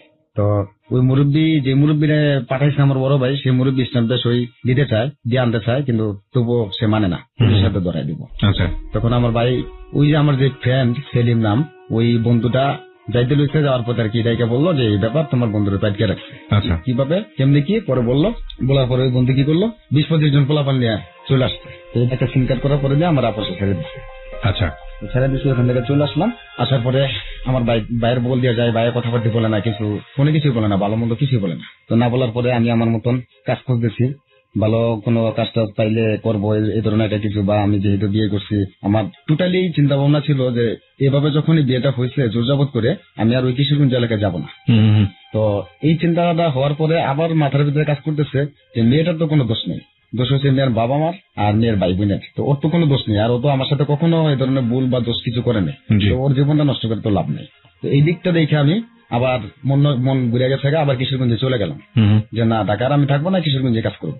তো কিশোরগঞ্জে এক সময় কাজ টাজ করতেছি, আমরা আমাদের ডিসিশন আমরা আলাদা থাকবো, আর আমার শাশুড়ি ডিসিশন তাদের বাড়িতে থাকতে হবে, তারা ঘর তুলে দিবে, ওইখানে থাকতে হবে। আর আমার টার্গেট যে আমার তো বাবা মা ভাই বোন সবাই আছে, আমি কেন তাদের বাড়িতে গরজামাইয়া থাকবো। এটা নিয়ে একটু ঝগড়ার কথা কাটাকাটি আমার বড়ি নিয়ে আমি চলে আসলাম যে এখানে আর থাকবো না এক মুহূর্ত। আমার রাত্রে নিয়ে যাবো, আমি যেখানে পারি সেখানে যাবো। তো যাই হোক, একসময় এরকম একটা ঝগড়া হইতে হইতে রাত্রে 11:30 মতো বেজে গেছে। তো ওই 11:30 সময় আমি রওনা দিছি ওইখান থেকে আমার রাত্রে নিয়ে। তো ঢাকা চলে আসলাম।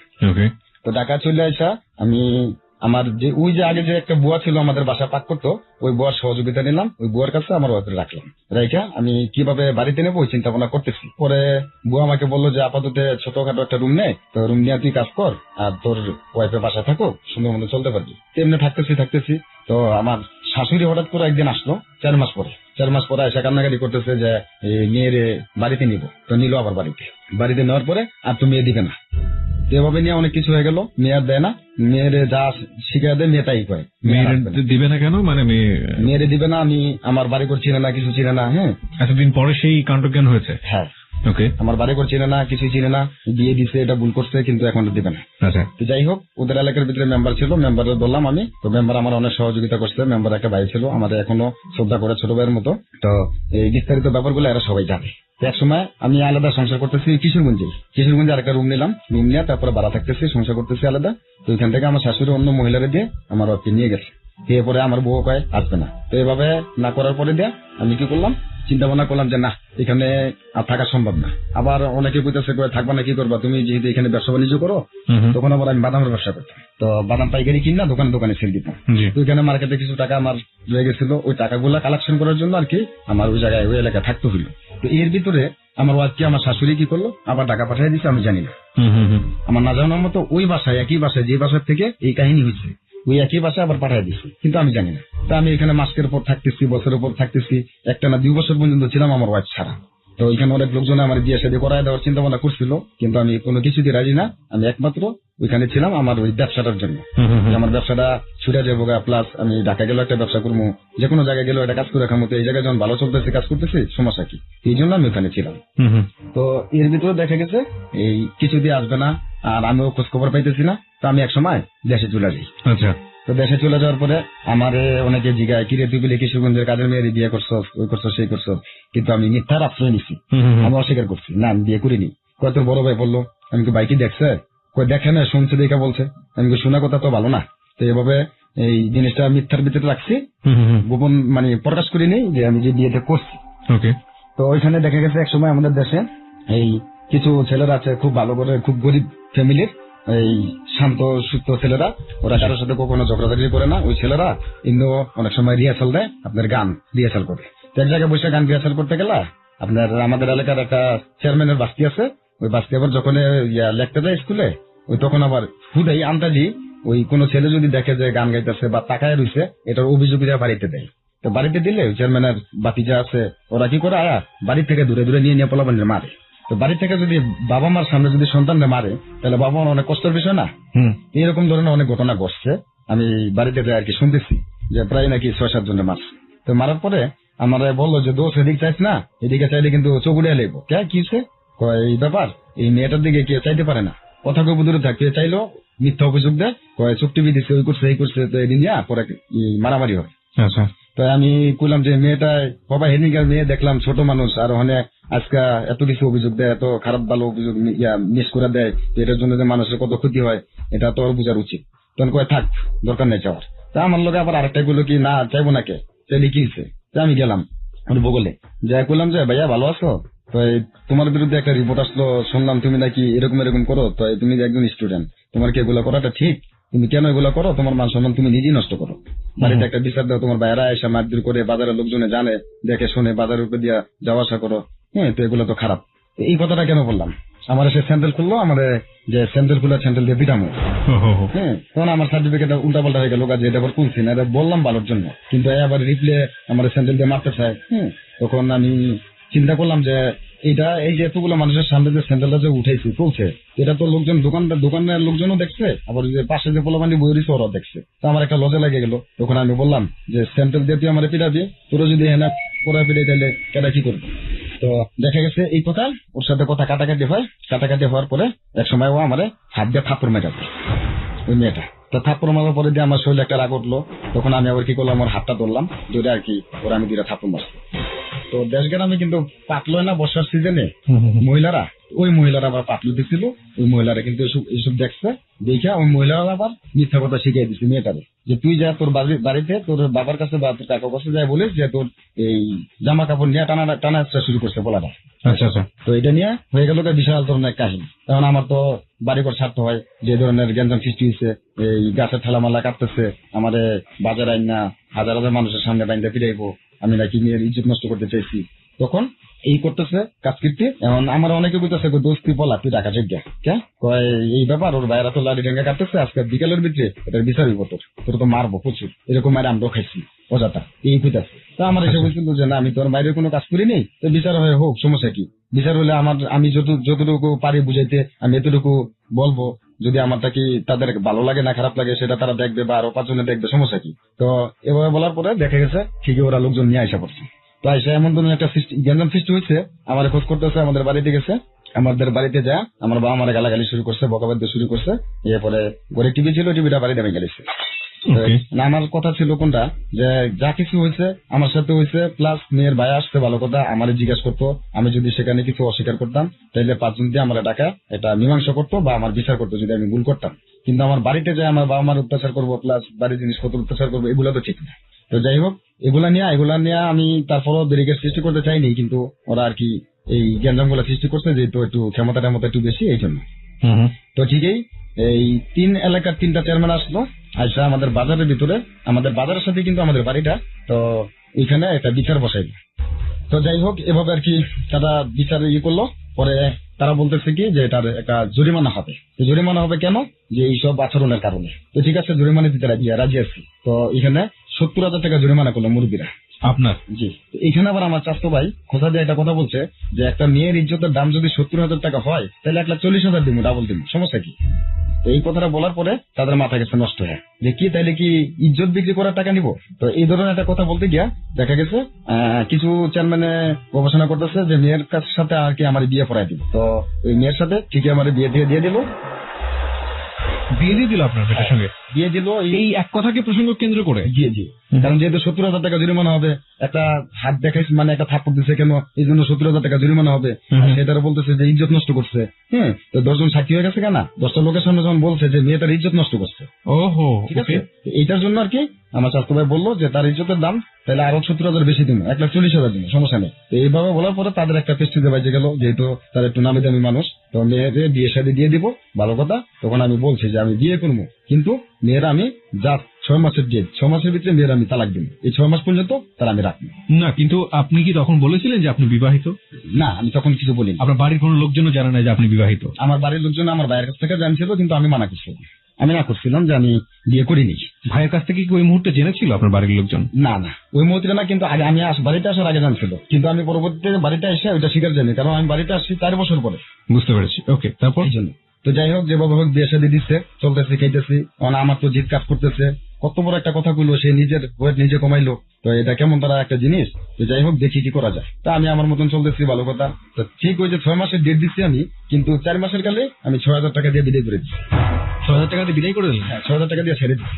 কেমনে করলেন এটা? এটা ছেড়ে দিচ্ছি, এটা নিয়ে আমার নামে বিভিন্ন ধরনের সত্য মিথ্যা মামলা তৈরি করছে। পরে ওই ওদের যে ওদের মুরব্বীর আমি টাকা খাওয়াইছি, টাকা খাওয়ানোর পরে দেওয়া মুরব্বীর সিদ্ধান্ত নিল যে এই ছেলের ঘর করলেও সংসার ঠিক থাকবে না। আর এদিক দিয়ে আবার ওদের পক্ষের লোকায় বলতো যে এই মেয়ের যে নিয়ে সংসার করলে তোমার সংসার ঠিক থাকবে না। তো এভাবে আর কি কথা প্যাচ লাগাইতো, প্যাচ লাগাই টাকা লাস্ট দিয়ে ডিসকাস করতে কয়, আমারও বলতে কয় ডিভোর্স দেওয়ার জন্য।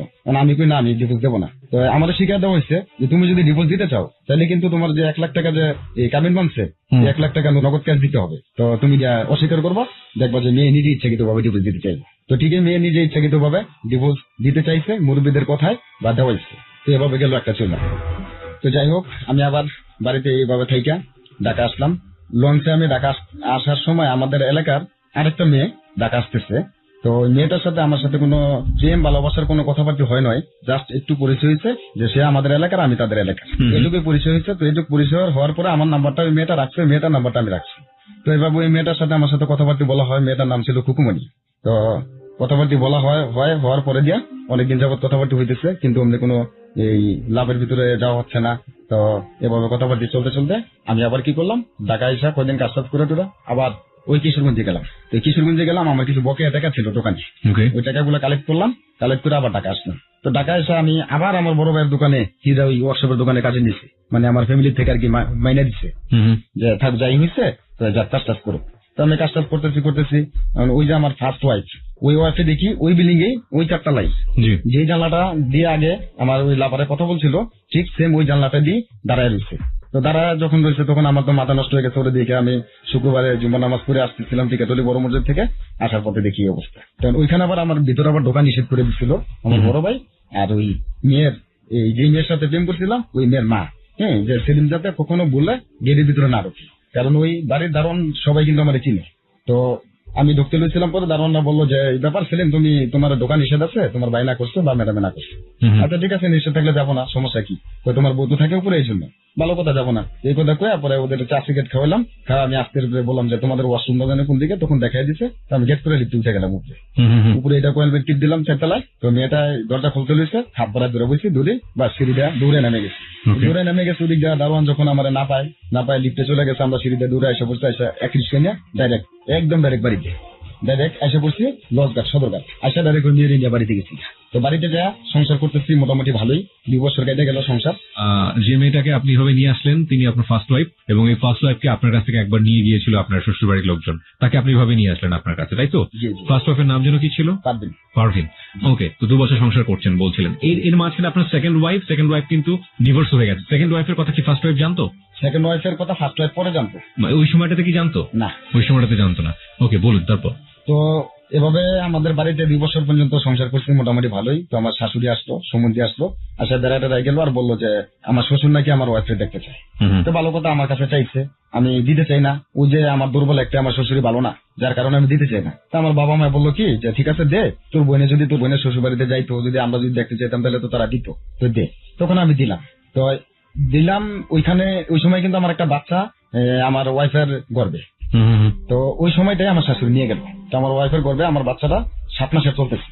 তো নিয়ে গেল আমার শাশুড়ি নেওয়ার পরে আমার ওয়াইফকে তার দিবেন বলছে 4-5 দিন থেকে এসে পড়ে। 1 সপ্তাহ পরে আমি ফোন দিতেছি, আমার ফোনে উল্টাপাল্টা যাথা ব্যবহার শুরু করে দিছে। 15 দিন পরে ফোন দিতেছি, যাথা ব্যবহার শুরু করে দিছে। আপনার ওয়াইফ? আমার শাশুড়ি। ওকে, আমার ওয়াইফকে দিচ্ছি না ফোন। আচ্ছা। তো আমার বাবুরে দিয়ে ফোন দেওয়াইলাম, আমার বাবু বললো যে আমার দেওয়াটা কিন্তু বিয়ে শাদী করাইলাই, আপনার মেয়েরে দিলে দেন, আর না দিলে বিয়ে শাদী করাইলাই। আমার শাশুড়ি বললো যে ঠিক আছে করাইলাম। তখন আমার কথা ছিল যে ঠিক আছে আমি আমার ওয়াইফের কথাটা শুনতে চাই, সে কি বলে সেটা জানতে চাই। তখন তার কথা তারে জিজ্ঞাসা করলাম, তখন সেও আমার বললো যে না, আমার মা এত দূরে দিবে না, তুমি বিয়ে করো, নাহলে যেমন সেটাই করো, আমি যাবো না। 7 মাসের সন্তান গর্ভে নিয়ে এই ধরনের কথা বলছে, তখন সে আসবে না। তো ভালো কথা, সে আসবে না। তখন আমি কি করলাম, বাড়িতে থেকে কাজ টাজ করতেছি টুকটাক, আমি আর কোনো দিকে যাচ্ছি না, আর ওই ওয়াইফের টেনশনও করতেছি না। এইভাবে আমার 1 বছর পার হয়ে গেছে। এর ভিতরে আমার ওয়াইফ আসে না, আমার সন্তান হয়েছে, শুধু আমি আমার খবর দিছে, আমি খবরটা পাইছি। তো খবরটা পায়া আমি একবার গেছি যে আমার সন্তানকে আমি দিকে আসছি। তখন তারা আমার সাথে একটা বেইমানি করছে কি, তারা আমার নামে একটা জিডি করছিল আগে। তাদের বাড়ি থেকে আমি 30,000 টাকা নিয়ে আসছি, আর 1.5 বুড়ি স্বর্ণ নিয়ে আসছিলাম লুট করে, আর তাদের মেয়ে বাগায় নিয়ে আসছিলাম, এই জন্য একটা জিডি করছিল। তো আমার বাচ্চারা যখন আমি দেখতে গেছি, তখন আমার পুলিশের হাতে ধরায় দেওয়া হয় কিশোরগঞ্জ। তো পুলিশের হাতে যখন ধরায় দেওয়া হয়, পুলিশে আমার নিয়ে গেল, আমার কাছ থেকে অনেক টাকা পয়সা চাইলো, কিন্তু আমার লোকজন ছিল না। কিন্তু আপনি অপরাধ না করলে আপনাকে পুলিশের হাতে কেন ধরিয়ে দেবে? সবকিছু তো এত সহজ ভাবে বললে আমরা বিশ্বাস করবো না। নিশ্চয়ই আপনার কোনো না কোনো অপরাধ ছিল, যে অপরাধগুলো আপনি সেখানে স্বীকার করতে এসেছেন। প্রথম কথা হচ্ছে যে আপনার স্ত্রীকে তো তারাই প্রথমে জোর করে আপনার সম্পর্কে না জেনে না শুনে আপনার হাতে তুলে দিল, বিয়ে দিয়ে দিল। তারপরে তারাই এখন আপনার কাছ থেকে ছুটিয়ে নেওয়ার জন্য তারা এখন চেষ্টা করে যাচ্ছে, এবং তারাই আপনাকে পুলিশে দিয়ে দিচ্ছে। কি এমন অপরাধ ছিল বা কি এমন ভুল ছিল যে কারণে ওরা আপনার সঙ্গে এই ধরনের আচরণ করছে? তাদের কাছে আমার অপরাধ ছিল এটাই যে তারা চাইছিল তাদের মেয়ে নিয়ে তাদের এখানে থাকতে। আচ্ছা, কিন্তু আমি সেই কাজটা করিনি। ওকে, ঘর জামাই থাকতে কিন্তু আপনি থাকেন? জি না, আমি থাকিনি। তারা তাদের কথা হচ্ছে আমার একটাই মেয়ে, কিন্তু আমার মেয়েটা দূরে কোথাও যাইতে যাতে না পারে, আমার জামাইকে নিয়ে এখানেই থাকবে, কিন্তু আমি সেটা চাইনি। এটাই ছিল আমার ভুল।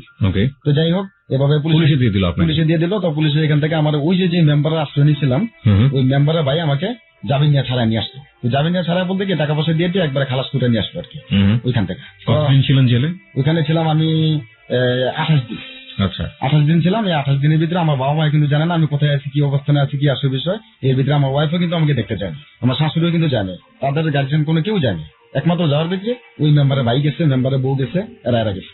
তো যাই হোক সেখান থেকে আবার আমি চলে আসলাম। তো এবার আমি একদম টোটালি ভাবে আমার ওয়াইফের চিন্তা ভাবনা ছেড়ে দিলাম যে তার জন্য যখন আমার জেল খাটতে হলো, এর চিন্তা ভাবনা করে লাভ নাই, একসময় তার নিজের বোন সে নিজে বসতে পারবে। আচ্ছা যাই হোক, তো আমি বাড়িতে গেলাম গা। বাড়িতে যাওয়ার পরে বাড়িতে মোটামুটি বাবা অনেকদিন থাকতেছি। তো আমার বাবা এই আমাদের এলাকার এক মুরব্বীরে বললো কি যে আমার ছেলেটারে বিয়ে করামু, তো আপনারা ভালো একটা মেয়ে দিয়েছেন। ওই মুরব্বী একটা কথা বলছিল কোসামাইরা যে আপনার যে ছেলে একবার এক মেয়ের জোর করে বিয়ে করছে, এভাবে ইজ্জত নষ্ট করে বিয়ে করছে, তো এই 4 মাস পরে ছেড়ে দিছে, আবার মেয়ে দিলে আবার কি না কি করে, এই সুরতপুর ডিস্ট্রিক্টের ভিতরে কোনো মেয়ে পাইবো না আপনার ছেলে। এই ধরনের কথা অনেক লোকজনের সামনে বলছে, কিন্তু তখন আমি উপস্থিত ছিলাম, আমি কথাটা শুনে ফেলাইছি, আমার মাইন্ডে গেল জিনিসটা যে আমার বাবারে এভাবে লোকজনের সামনে এই কথাটা কেন বলবো। তো লাস্টে আমি ওই মুরব্বীরে বললাম যে কাকা আপনি আমার বাবার মতন বয়স, আপনি বাবারে এই কথাটা এভাবে না বললা, আপনি আলাদাভাবে বলতে পারতেন, এতগুলো মানুষের সামনে এভাবে না বললা। হ্যাঁ, কিন্তু আপনি এভাবে কেন বলছেন? আপনি জানেন আমি মানুষটা ছোট হতে পারি, কিন্তু আমি ইচ্ছা করলে একদিনের ভিতরে বিয়ে করতে পারি। তো এই কথাটা যখন বলছি তার মাইন্ডে গেল। সে কি করলো, জিতপুরা দোকানের কাছের থেকে 20,000 টাকা বের করলো। সে আমার 6 দিনের সময় দিল, 7 দিনের, যে একদিন না 7 দিনের ভিতরে যদি বিয়ে করতে পারো 20,000 টাকা তুমি নিয়ে যাবে। তখন আমি বললাম তার সাথে যে 7 দিন না, আমি একদিনের ভিতরে বিয়ে করতে পারবো, তাও আবার আপনাদের ভিতরে, আপনাদের ফ্যামিলির ভিতরে, আপনাদের বংশের ভিতরে। তো এইভাবে কথাটা কাটাকাটি হয়। তো কাটাকাটি হওয়ার পরে আমার অনেকে থামায় রাখে, মুরব্বীর অনেকে থামায় রাখে। তো থামাই দিকে দুজনের একজনও থামি না, মানে মুরব্বীও ছাড় দেয় না, আমিও ছাড় দিই না। তো এভাবে এক পর্যায়ে দেখে গেছে আমি বিয়ে করতে চলে যাই ওই মুরব্বীর এক আত্মীয়র বাসায়। বিয়ে করতে চলে গেলে তো আপনি বিয়ে করতে পারবেন না, বিয়ের ব্যাপারটা তো এরকম না। হ্যাঁ, বিয়ে করতে আপনি কিভাবে প্ল্যান করেন? আমি আমার একটা আশা ভরসা ছিল কি আমি যেখানে বিয়েটা করতে যাচ্ছি ওই মুরব্বীর আত্মীয়র বাড়িতে, কিন্তু ওই মেয়েটার একসময় আমার কাছে বিয়ে দিতে চাইছিল, মেয়ের বাবা মা সবাই, কিন্তু আমি তখন বিয়ে করতে রাজি ছিলাম না। তো এটার জন্য আমার আত্মবিশ্বাস ছিল। আবার আমাকে এটাও বলে দিচ্ছে যে তুমি যদি আমাদের মেয়ে যদি পছন্দ করো বা যদি নেও তাহলে যে কোনো সময় বললো, কোনো অসুবিধা নেই। তো যাই হোক, আমি একটা সাইকেল টান দিয়ে নিয়ে আমার স্বাস্থ্য বাইরে সাইকেলের পিছনে দেওয়া, টেলের দোকানে টাকা পয়সা দেওয়া, 1 ঘন্টার ভিতরে সময় দেওয়া, যাবতীয় যা যা আছে এগুলো আর কি অর্ডার দেওয়া, সবকিছু রেটে এভরিথিং আমি চাই বিয়ে করতে। আমার টাইম হচ্ছে মাত্র 1 দিন। তো জিত কাজ করতেছে, একদিনের ভিতরে আত্মীয়র ভিতরে আমি বিয়ে করবো। তখন প্রথম ফার্স্ট আমি যেখানে বিয়েটা করতে যাই বা করছি সেখানেই আগে যাই। তো সেখানে আগে গেলে মেয়ের বাইরে দিতে চায় না বিয়েটা, যে দেখেন সেলিম ভাই আপনি বিয়ে করতে আসতেন ভালো কথা, আমার বোনের কিন্তু একটু সময়ের প্রয়োজন আছে বা আত্মীয় স্বজন জানার প্রয়োজন আছে, একটা আনুষ্ঠানিক ভাবে একটা কিছু করার প্রয়োজন আছে, মানে হঠাৎ করে এভাবে তো হয় না। তাই আমি বললাম যে ভাই আমার হাতে সময় কম, রাত্রে 11টা পর্যন্ত টাইম আছে, কিন্তু এখন 3টা বাচ্চা বেলা, যদি হয় তাহলে বলেন, আর যদি না হয় তাহলে না বলেন, আমি অন্য ব্যবস্থা করি। না কিন্তু সময় নিয়ে কথা আপনি কেন বললেন তাদেরকে? তারা তো নিশ্চয়ই জানতে চাইবে যে সময় নাই কেন। হ্যাঁ জিজ্ঞেস সেটা জিজ্ঞাসা করছে আমার যে কেন এত তাড়াহুড়ার কারণ কি। পরে আমি বলছি যে আমার তাড়াহুড়ার কারণ হচ্ছে আমার একটু প্রবলেম হয়েছে, তাদের কাছে একটা মিথ্যা আশ্রয় নিচ্ছে যে আমার বাবা মা অন্য জায়গায় বিয়ে করা লাগবে আমার, যার কারণে আমি তাড়াহুড়া করতেছি। কেন তারা কি জানতো না যে আপনার একটা স্ত্রী আছে? না, এটা তারা জানতো না। আমাদের বাড়ি থেকে 4 কিলোমিটার দূর ছিল। আচ্ছা। তো সেখানে আমরা ওই কাপড় চোপড় এভরিথিং যা কিনছিলাম ওগুলো সব তাদের বাড়িতে রাখা চলে আসছি সাইকেল দিয়ে, জমা আরেক জায়গায়, মানে রাজি না তারা। তো জমা আরেক জায়গায় এই কিছুক্ষণ যাওয়ার পরে পিছ থেকে ডাকতেছে, আবার পিছ থেকে ডাকতেছে যে একটা কাজ করলেন, এটাকে ঠিক করলেন, এখন এত কিছু সবকিছু আনছেন, এলাকার লোকজনে জানে, কারণ আমার বোনের তো একটা কলঙ্ক, আরেক জায়গায় বিয়ে দিতে গেলে এই বিষয়টা তখন সমালোচনা হবে। তখন তো একটা বদনাম হবে, তখন কেমনি কি করা যায়। তা আমি যে দিমু ভালো কথা, কিন্তু আমার গার্জিয়ান লোকজন যখন মুরব্বীরা যখন প্রশ্ন করবো আমার বাবা মার তখন উত্তর দিবে কি। তখন আমি তাদেরকে বললাম যে ঠিক আছে আপনার আব্বার আমাদের আপনার নানিদের বাড়িতে পাঠিয়ে দেন, মুরব্বীরা প্রশ্ন করলে এটা কিভাবে উত্তর দেওয়া লাগে আমি বলে দিতেছি, আপনারা ঠিক সেভাবে উত্তর দেবেন। তারপরে বললো যে এই কাজে অফিসে নিয়ে গেল, বিয়ে শাদী হইলো। বিয়ে শাদী হওয়ার পরে ঠিকই মুরব্বীরা পেট ধরছে যে মেয়ে বিয়ে দিয়ে দিলা, জানাইলা না কিছু না, এটা আবার কেমন তারা বিয়ে, এটা মানি না হয়েছে। হ্যাঁ, তখন বলা হয়েছে ছেলে মেয়েরা পছন্দ করে, মেয়ে ছেলেরা পছন্দ করে, এখন মেয়ের ভাই গার্জেন হিসাবে বিয়ে দিয়ে দিছে, আমরা উপস্থিত ছিলাম না বাড়িতে, যদি থাকতাম তাহলে বিয়ে দিতাম না এভাবে। তো এভাবে ওইটা ওইখানে সমস্যার সমাধান হয়ে গেল। তারপরে দেখি বিয়ে করে আনলাম বাজি ধরে এটা মুরব্বীর সাথে। পরে বাজারের যত দোকানদার আছে সবগুলোর মিষ্টি মুষ্টি খাওয়াইতেছি, মুরব্বীরা অনেকে লজ্জা টজ্জা দিতেছে। তো যাই হোক মোটামুটি ভাবে ভালো সংসার করতেছি, দিনকাল কাটাইতেছি। ওই লোকটা কি করলো, আপনাকে টাকা দিল? হ্যাঁ, টাকা দিছে, ওটা আগে জমা হয়ে গেছে। আমি ও টাকা 20,000 জমা দিচ্ছি, ওই লোকটা 20,000 জমা দিচ্ছে, এটা আগে দেওয়া হয়েছে, তৃতীয় পক্ষের কাছে জমা দিয়েছে। হ্যাঁ হ্যাঁ। আচ্ছা। তো যাই হোক মোটামুটি ভাবে বাড়িতে থেকে কাজ টাজ করতেছি, দোকানপাট ব্যবসা বাণিজ্য করতেছি। ওটা এক সময় আমার ব্যবসা মার খেয়ে গেলাম গা, শ্যামবাজার সদরঘাট আপনি নৌকা ডুবে গেছে যখন, তখন আমার মোটামুটি 96,000 টাকার মাল এই নৌকাটি ডুবে গেছিল। আমি টাকা পয়সা ওইখানে গেলাম মার খেয়ে। তো মার খেয়ে যাওয়ার পরে এক পর্যায়ে আমি ঢাকা এসে পড়ি। তো ঢাকা এসে আমি কি করি, আমার আপনি বিজনেস শুরু করেছিলেন সেই মুহূর্তে? জি জি জি। কিসের বিজনেস ছিল এগুলো? এটা বিজনেস ছিল আমার, আমি দেশে প্রথম ফার্স্টে কলার ব্যবসা করছিলাম, ডিমের ব্যবসা। হ্যাঁ, তো এই ক্ষেত্রে আমি বিজনেসটা একটু বাড়াইছিলাম। আমি ঢাকা থেকে পেঁয়াজ, আলু, ডাল, চিনি, ডিম ইত্যাদি নিয়ে আর কি এই পাইকারি কিনে আবার দেশে আবার পাইকারি সেল দিতাম। আচ্ছা আচ্ছা। মানে দোকানে পাইকারি সেল দিতাম, খুচরা বিক্রি করতাম, পাইকারি বিক্রি করতাম। তো এগুলো আপনার এভাবে ডুবে গেল, কিসে ডুবে গেল? এভাবে ডুবে গেছে আপনার নৌকায়। যে নৌকা দিয়ে শ্যামবাজার থেকে মাল কিনা লোড করছি, ওই নৌকাতে ডুবে গেছে। হ্যাঁ ওই নৌকা দিয়ে বাবার লঞ্চের এখানে নিয়ে তারপর মালগুলো লঞ্চে উঠানো হতো। আচ্ছা আচ্ছা। ওই নৌকায় ডুবে গেছে। তো এইভাবে মার খাওয়ার পরে আমার ভাইকে আশ্রয় চাইছিলাম। আমার বাবা অনেক রিকোয়েস্ট বলছে যে দেখ সেলিম, তো তোরা যখন ঢাকা থাকো সম্পূর্ণ সংসারটা সেলিম চালাইছে, কি হাতের কাজ কামের সময় কামলাগো টাকা পয়সা সেলিমের দোকান থেকে সবকিছু দিচ্ছে, তখন সেলিমের যখন এত বড় একটা অ্যাক্সিডেন্ট হয়েছে, তো তোরা সেলিমকে কিছু টাকা পয়সা দিয়ে হেল্প কর। তখন তারা কোনো টাকা পয়সা দিবে না, তাদের কত হয়েছে যার যার টাকা ইনকাম করে নেব। তো ভালো কথা, আমি আর কোনো কোথাও হেল্প পাইলাম না। তো না পাওয়ার পরে দিয়ে আমি রিক্সা চয়েস করে নিলাম, রিক্সা চালানো শুরু রিক্সা চালাম।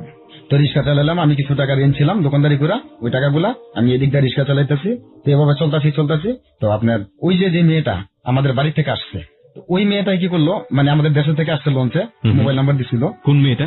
এটা আমি ঢাকা যখন আগে একবার আসছিলাম লঞ্চে, তখন আমাদের এলাকারই একটা মেয়ে আসছে, কিন্তু আমি মেয়েরে চিনি, কিন্তু মেয়ে আমার চিনে না যে আসলে আমি কে বা কি বা আমার বাড়ি কোনটা, কিন্তু জানে যে ওই এলাকায় বাড়ি, মানে এক থানা এক ডিস্ট্রিক্টই, এটা জানে। তো ওই মেয়েটা কি করলো, অন্য একটা মেয়ের নাম্বার দিয়ে আমার সাথে কথা বলাইলো। তো কথা বলতেছি, আমি আমার মতন কাজ করতেছি, কথা বলতেছি ওর সাথে। তখন কিন্তু আমার ওয়াইফ কিন্তু দেশে আছে, মানে তৃতীয় স্ত্রী। তো কথা বলার পথে ওই মেয়ের সাথে একসময় ভালো রিলেশন হয়, সম্পর্ক হয়ে জায়গা। তো আমার একদিন যাইতে বলে দেখতে টঙ্গী, তো আমি টঙ্গী গেলাম।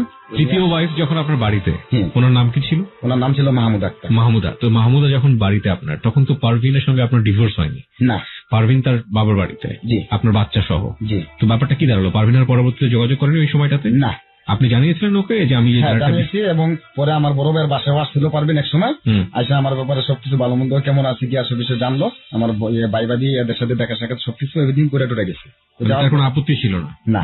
তাহলে ডিভোর্স কেন দিচ্ছিলেন? হ্যাঁ, ডিভোর্স দিচ্ছিলাম না, যেহেতু কামিন হচ্ছিল না।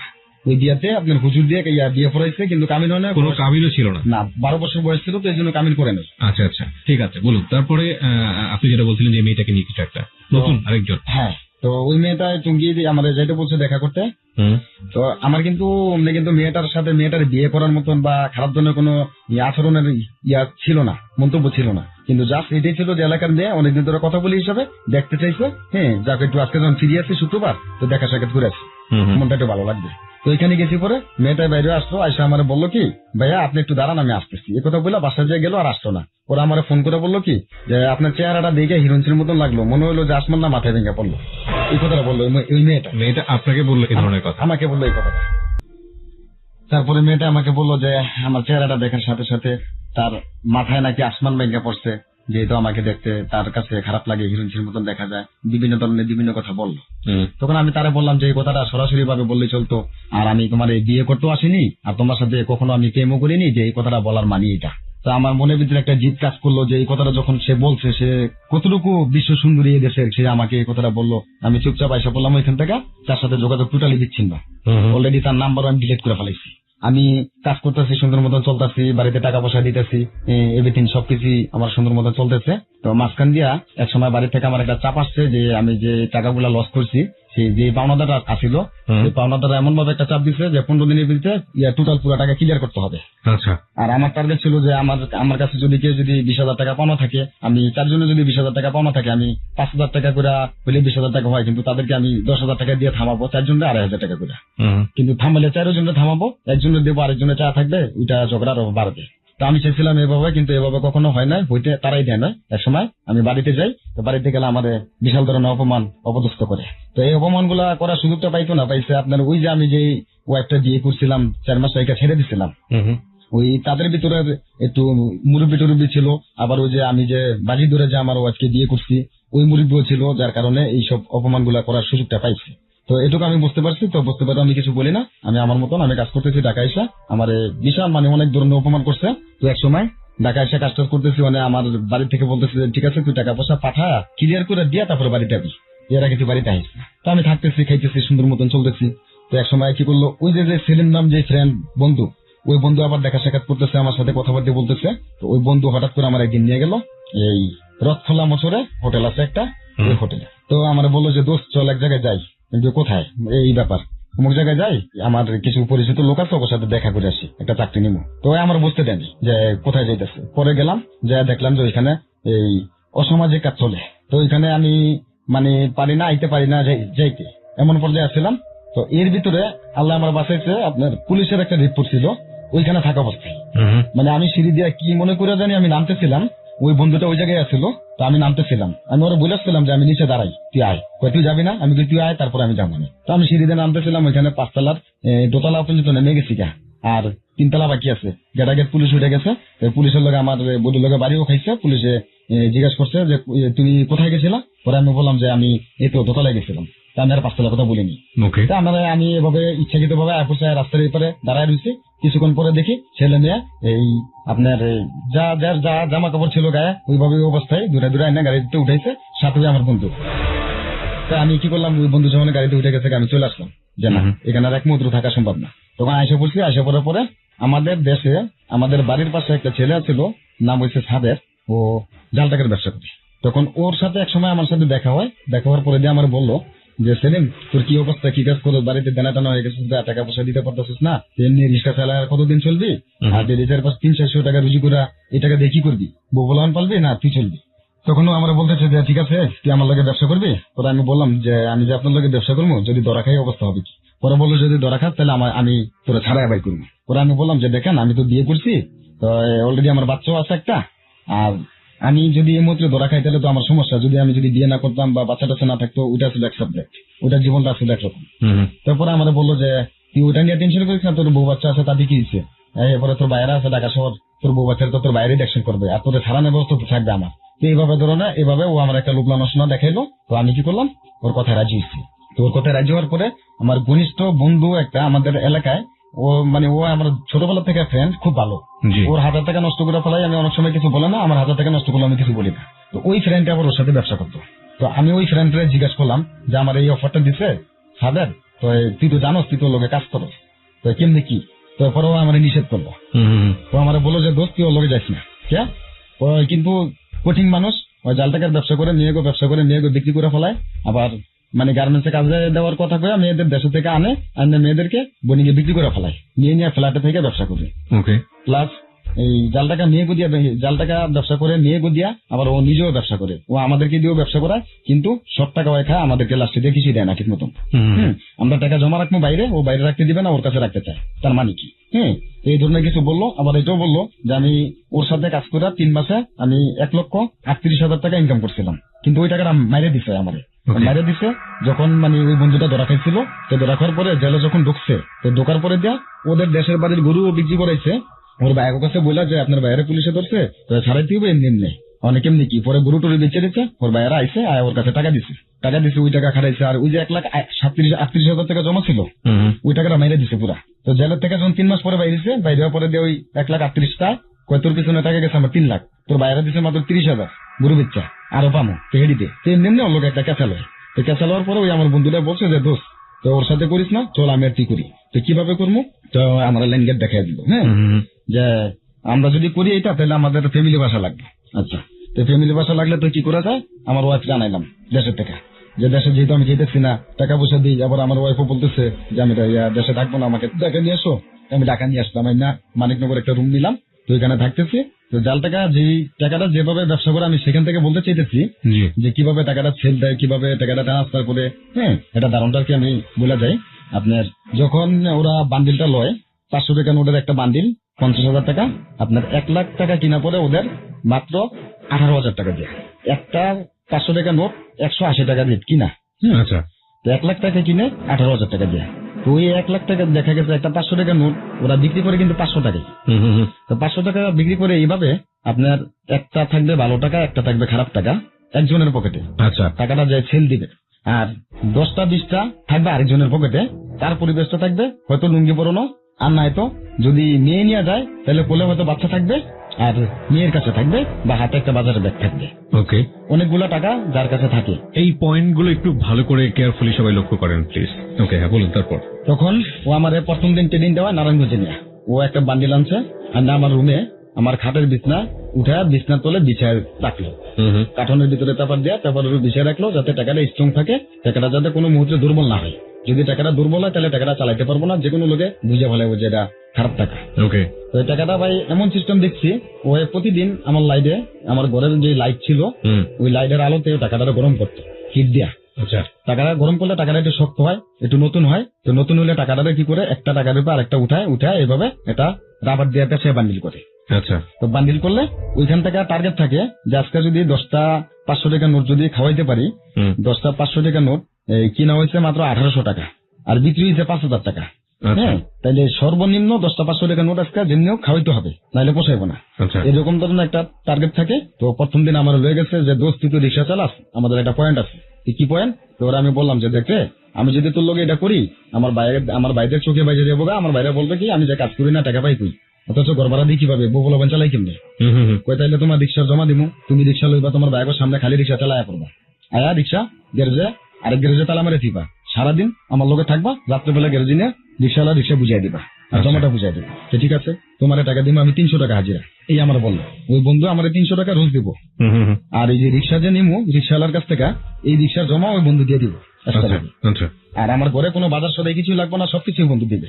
তো বাজার সদাই লাগবে না, এইভাবেই দেখা গেছে ভাই একটা মাছ কিনতে গেছে, তো একটা মুরব্বী খুচরা টাকা গুনতেছে, ও দূর থেকে ফলো করতেছে যে মুরব্বীর কাছে 500 টাকার উপরে বাংতি আছে। তখন মুরব্বীর জিজ্ঞে বলছে আচ্ছা মাছটা কত, বাজার মাছটা এত টাকা দেন, এই 100 টাকা দেন বা 120 টাকা দেন, না চাচা একটু কমায় টমায় রাখেন, এই লোন কত রাখবেন রাখেন, টাকা খারাপ করে দিয়ে দিন। তখন চাচা চিন্তা করলো যে এখন দাম করে নয় তো যাক 10 টাকা বেশি রেখে দিই। এই চিন্তা ভাবনা করে 10 টাকা বেশি রাখতো, কিন্তু টাকার দিকে ফলো করতো না। আচ্ছা আচ্ছা। 10 টাকা বেশি ঠিকই রাখতো। যেই লোকেরা 500 টাকা নোট দিয়া দাম কয় না, সেইখানে কিন্তু একটু সমস্যা যে 10 টাকা বেশি রেখে দিই।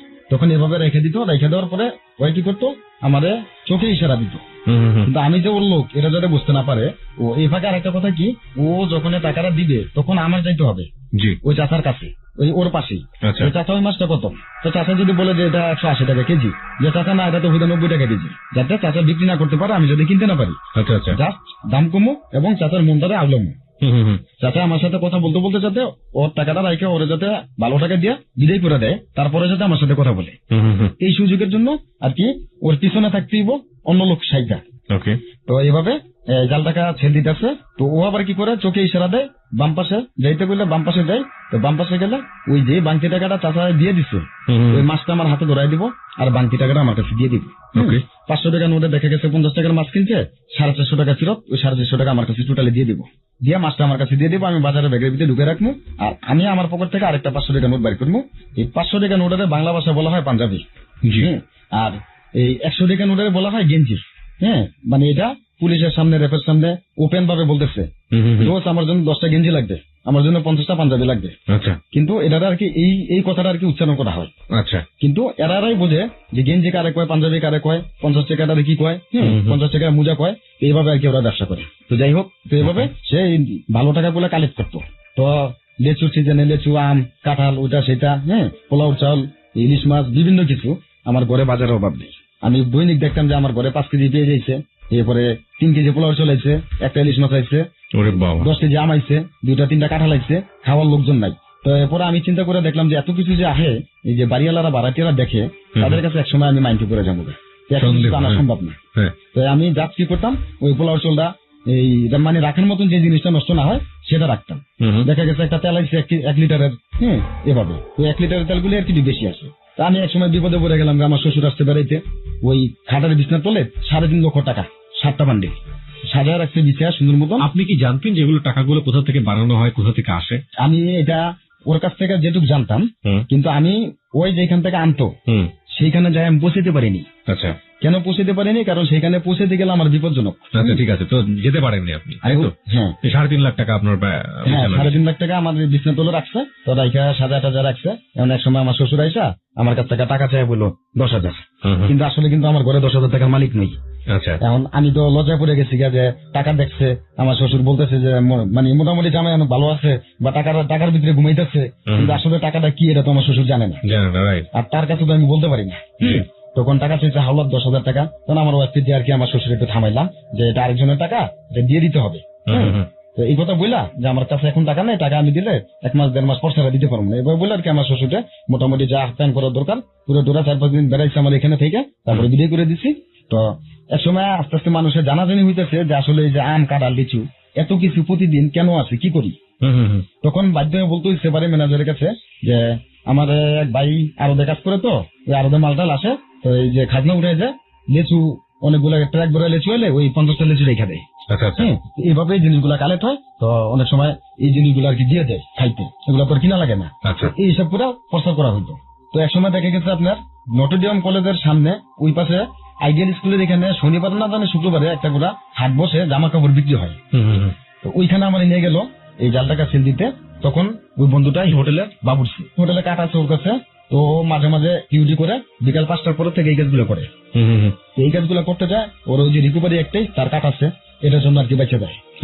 তো এক সময় রেখে ধরে ফেলাইছিল এই একটা পোলার বাসের কাছে টাকা দিচ্ছে 500 টাকা নোট, একটা জামাল হয়েছে 130 টাকা দিয়া, সেখানে আমিও মূল দিতেছি। তো ও লয়াটা একটু দূরে চলে গেছে। আমি একটা জিনিস খেয়াল করলাম ভাই, যে ওদের কেমন একটা চোখ, যে পিছ থেকে কোন লোকটা আসতেছে কিভাবে সামনে থেকে বোঝা যায়, কিভাবে সামনে থেকে দেখে। তো আমার বললো যে 7টা লো লইলাম, কয় টাকাটা লো লইলাম। পরে আমার করলো একটা পাঞ্জাবিতে, আমি পকেট থেকে পাঞ্জাবি মানে 500 টাকা নোটটা বাইর করছি, বাইর করে ওর হাতে দিমু, এখনো দিয়ে পৌঁছায়নি, আমার হাতেই আছে। ও কি করলো, আমার এই সিনা দিয়া ঢাকা দিয়া চাপাই দিল। পিছ থেকে আরেকটা লোক ঠাস করে দূরে বললো কালাপাড়া, এই নিয়ে আপনি আমার বাপারে জাল টাকা দিচ্ছেন, ওই করছেন সেই করছেন। ও কি করলো, 3-4টা চটকানো মারলো পোলারে। আপনার ফ্রেন্ড? হ্যাঁ। তোর কত বড় সাহস, আমি তোর বাপের জাল টাকা দিচ্ছি মানে কি বলছে? আমি কি করলাম, সরে গেলাম রাস্তার এই পার, কারণ রিকভারিটা আমার কাছে। আর ওই মুহূর্তে আমাদের চেক করলে কিন্তু 36টা পাই, টোটাল 500 টাকা নোট। এরপরে বাজার হাট বাজার ওই জামাটা আমার সহকারে পাই। তখন আমি রাস্তার ওই পারে দাঁড়াতে থাকলাম, সামনে একটা রেফারি গাড়ি। তখন লোকজন ভিড় হয়ে গেছে, আইবো রেফারি অফিসার আসে জিজ্ঞেস করলো। ও বলতেছে যে না, আমি তো এই কাজ করিনি। আর ওই পোলায় বলতেছে যে হ্যাঁ এই করছে, এই যে এর গায়ে যে শার্টটা, এই শার্টের মধ্যে নেই দেখছি। রেফার কথা হচ্ছে যে ঠিক আছে তোমরা যে শার্ট বেচছো, কিন্তু সেই শার্টটা কোথায়? আর ও যে টাকা দিচ্ছে 500 টাকা নোট, কিন্তু বাকি টাকা কোথায় খুচরা চেক করলো। ওরা চেক করার পরে টোটাল টাকা পাইছে ওর পকেটে মাত্র 35 টাকা। আর কোনো টাকা পাওয়া গেল না। পরে জিজ্ঞাসা করলো তুমি কি করো, কার্ড দেখাইলো, হোটেল কার্ড দেখালো, কার্ড দেখানোর পরে ওরা ছেড়ে দিল। আর ওই যে জাল টাকাটা, এটা রেপ অফিসারের ভিতরে একজন আছে, ওই লোকে দেখে বলে যে স্যার এটা তো জাল টাকা না, নতুন টাকা তো ব্যাংকের থেকে আসছে, মনে করছে জাল। মানে তখনও বুঝতে পারেনি না। My goodness. তখন রেপ অফিসারের ভিতরে একজন ওই টাকাটা রেখে দিল যে ঠিক আছে মুরব্বী, আপনি চেঞ্জ করে দিই, আপনার যখন সমস্যা হয়। তখন ওই রেপ অফিসারের টাকাটা মানি ব্যাগ থেকে একটা ভালো টাকা দিয়ে খারাপটা রেখে দিল। আচ্ছা গেল এটা। তো একদিন আমাদের জাল টাকা দিতে পাঠাইছে পাইকারি সেল, টিকাটলি ওভার ব্রিজের এখানে। তো ওইখানে সেল দেওয়ার নিয়মটা হচ্ছে কি, এই টাকাটা যে আমাদের দেওয়া নেওয়া হয়েছে, আমি থাকবো টিকাটলি ওভার ব্রিজের এখানে, আমার ঠিকানা দিতে হইব ইত্তেফাকের মোড়ে।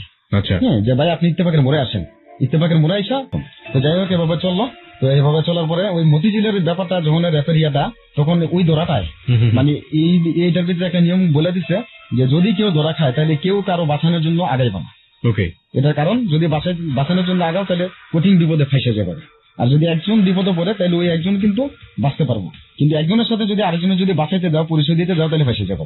তখন আমরা পরিচয় দিতে যাইতাম না, দেখতাম আমার সামনে অনেক সময় মারতেছে, কঠিন মারতেছে, কিন্তু দেখবো যাইতে পারতাম না।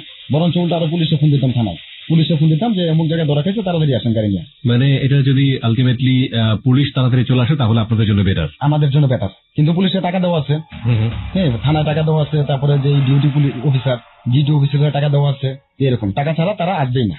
তখন এভাবে তাদের সাথে টাকা না দিয়ে কিন্তু বলা যায় না। আর তাদের সাথে প্রত্যেকটা থানায় যোগাযোগ আছে যে আজকে কিন্তু আপনাদের এলাকায় ঢুকতেছি, ফোন দেওয়ার সাথে সাথে কিন্তু আপনারা একটু আইসেন, এভাবে বলা হয়। তো যদি বিপদে পড়ে তাহলে ফোন দেয়, বিপদ না পড়লে বাস কাজ শেষ করে আয় পড়ে। এই আর কি। তো যাই হোক গেল এটা সাবজেক্ট, এভাবে চলতেছে। তো আমি ওই বন্ধুর ওই কাহিনীটা দেখা, ওই যে সাদার যে ব্যাপারটা, এটা দেখে আমি নিজে একদম টোটালি ভাবে বাদ দিয়ে দিলাম। না কিন্তু আপনি আমাকে থেকে একটু বলবেন যে এই যে নকল টাকা বেসিক্যালি কোন কোন নোটে আপনি ব্যবসা করেছেন? 1000 টাকা নোটের করেছেন? না, আমি এখন অ্যাভেলেবেল 1000 টাকা নোটের হয়, কিন্তু আমি যখন এই ব্যবসাটা করেছি তখন এটা হয়েছে আপনার 2008 সালে। তখন শুধু 500 টাকা নোট? তখন শুধু 500 টাকা নোট। আচ্ছা, এই নকল নোট গুলো চেনার উপায়টা কি, মানে কি ব্যাপার থাকে এখানে? এই নকল নোট গুলো চেনার উপায়টা হচ্ছে কি, আপনার টাকাটা যদিও শক্ত থাকে, টাইট থাকে, কিন্তু টাকাটা থাকে একটু হালকা। আচ্ছা, টাকাটা কালার তো মানে একদিক দিয়ে ভারী, একদিক দিয়ে হালকা। আচ্ছা, অরিজিনাল যে টাকাটা, এই টাকাটার কালারটা থাকে সেম একরকম, সর্বদিক দিয়া কম বেশ হবে না। আর এই টাকাটার কালারটা একটু স্বাভাবিক কম বেশ হবে। আচ্ছা, হয়তো সাইডটা একটু মোটা হবে, মাঝখানটা পাতলা হবে, আর নয়তো মাঝখানটা মোটা হবে, সাইডটা একটু পাতলা হবে। আর দ্বিতীয় কথা হচ্ছে এই টাকাটা পানির ভিতরে এই ভিজা হাতে ধরলে সাথে সাথে এটা মাটির মতন গলে যাবে। এটি হচ্ছে মেন প্রমাণ যে হাতে ভিজা হাতে যদি ধরে যদি একটা ঘষা দেয় তাহলে রংটা ওঠে এবং প্লাস মাটির মতন গলে যায়। যেটা অত্যন্ত মজবুত সেটার হালকা হালকা একটু রং ওঠে। আর যেটা একটু দুর্বল সেটা মাটির মতন গলে যায়। তো ওই বন্ধু অন্যান্য মেয়ে কয় না, তারা আলাদা এক্সট্রা পাবে ফ্ল্যাট নিয়ে, মানে কেউরে বানায় ছোট বোন, কেউরে বানায় শালি, হ্যাঁ কেউরে বানায় ওয়াইফ, এভাবে পুরা দেখা গেছে ওরা এই অবৈধ কাজ করে, ব্যবসা করে একটা। তো এইভাবে ব্যবসা করতেছে, দেখতেছি, জানতেছি, শুনতেছি। তো এক সময় আমি দেখতেছি অনেক সময় ওদের ব্যবসার জন্য আমি ঠিক মতন বাসায় আসতে পারি না। তো বাসায় যদি এদিকে না আসি তাহলে আমার ওয়াইফ টেনশন করে, এবং আমার ওয়াইফ আমার অন্য ধরনের একরকম মাইন্ড করে। তো মাইন্ড করতে গিয়ে আমার সংসারের ভিতরে মোটামুটি ভাবে একটু ক্যাচাল সৃষ্টি হয়। তখন আমি ওদের সাথে এই কাজ ছেড়ে দিই। তো এই কাজ ছেড়ে দেওয়ার পরে আমি আমার ওয়াইফ দেশে পাঠাই দিই আবার রিটার্ন, মানে গ্যাঞ্জাম হওয়ার পরে। তো দেশে পাঠাই দিয়ে বাবা মার সাথে থাকে, কাজ কাম করে সুন্দর মতন চলে, আমি একা ঢাকা থাকি।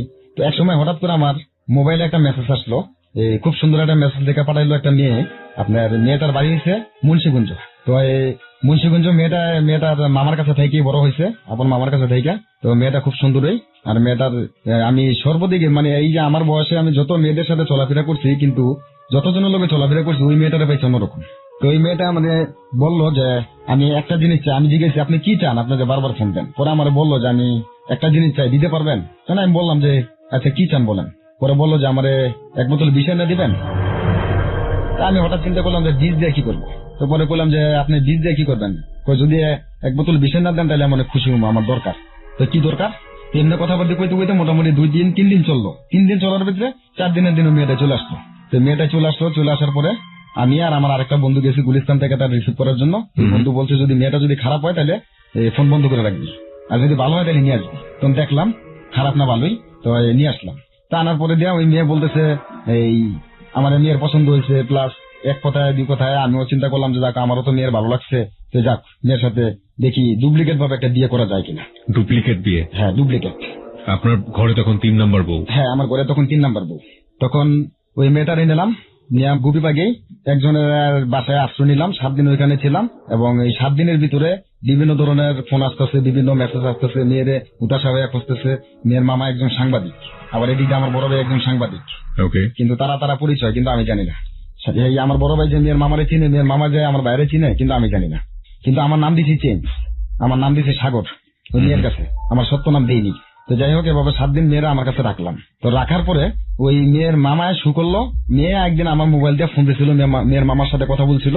তো ওইখান থেকে মেয়ের মামায় আমার খালি ডিস্টার্ব দেয়। তো মেয়ের মামা কান্নাকাটি করে যে যেমনি হোক আমার বাগনেরি দিয়ে দাও, বা তুমি যদি বিয়েও করে থাকো আমি তোমার ক্ষতি করবো না, তুমি আমার বাগনেরি ডিপোজিট দিয়ে দাও, আমি তোমার কোনো সমস্যা করবো না, বিভিন্ন ধরনের বিভিন্ন কিছু মানে কান্নাকাটি করে করতেছে। তো যাই হোক কোন জায়গায় আসবো বলেন? তখন আমরা বললো যে বেস ক্লাব আসতে। তো আমি চিন্তা করলাম যে সাংবাদিকদের আবদার তো হচ্ছে বেস ক্লাব, আর ওইখানে তো সম্পূর্ণ সাংবাদিকদের বেশি অংশ থাকে। তা আমি এর একা পাঠাই দিলাম। তো একা পাঠাই দেওয়ার পরে আবার কি করলো, এর মামার সাথে বাড়িতে গেল, এদের বাড়িতে যায় মোটামুটি ভাবে থাকলো। এর মার কাছে বললো যে আমার পছন্দ হয়েছে এসে। তো এমন সুন্দর মেয়েটা, কথাবার্তা সর্বদিক দেয়, মানে আমার মাথার ভিতরে যতটুকু জ্ঞান বুদ্ধি আছে আমার চাইতে ভালো জ্ঞান বুদ্ধি ওর মাথায়, কিন্তু ওর বয়সটা একদম কম। তো আমার একটা কথাই ভাই বলতো সে যে দেখেন একটা মিথ্যা কথা বললে সেই মিথ্যা কথাটা রাখার জন্য 1000টা মিথ্যা কথা বলতে হয়, কিন্তু কখনো একটা মিথ্যা কথা বললা সেটা ডাকতে গিয়ে 1000টা মিথ্যা কথা বলবেন না। এই কথাটা আমার প্রায় বলতো। তো যাই হোক ওই মেয়ের সাথে আমার সাথে একটা বিয়ার কথাবার্তা চলতেছে। তো আমি এক সময় কি করলাম, মেয়েদের বাড়িতে গেলাম টঙ্গী। তো টঙ্গী গেছি, ওইখানে আবার আরেকটা মহিলা আছে, মহিলা ফেন্সি ডিলে ব্যবসা করে, মহিলার পোলারাও ফেন্সি ডিলে ব্যবসা করে। তো ওইখান থেকে আবার একটা খারাপ পোলায় মেয়ের পছন্দ করছে, বিয়ে করতে চায়। তো আমি আমার এখান থেকে 3টা বন্ধু নিছি, 3টা বন্ধু নেওয়ার পরে দিয়া বিয়ে করতে গেছি ওইখানে ওই মেয়েরে। তো খাইতে বলছি, খাওয়া শেষ হয়েছে, ওইখান থেকে আমার তুলে নিয়ে গেছে ওই খারাপ পোলাবেনের ভিতরে 5-6 জন, যে এখানে বিয়ে করতে আসছে কে। তখন আরেকজনে দেখাই দিয়েছে যে হ্যাঁ, তখন আমার নিয়ে গেছে তুলা, যেদিকে আসে। তো গেলাম ওইখানে, আমার ধরে নিয়ে গেল।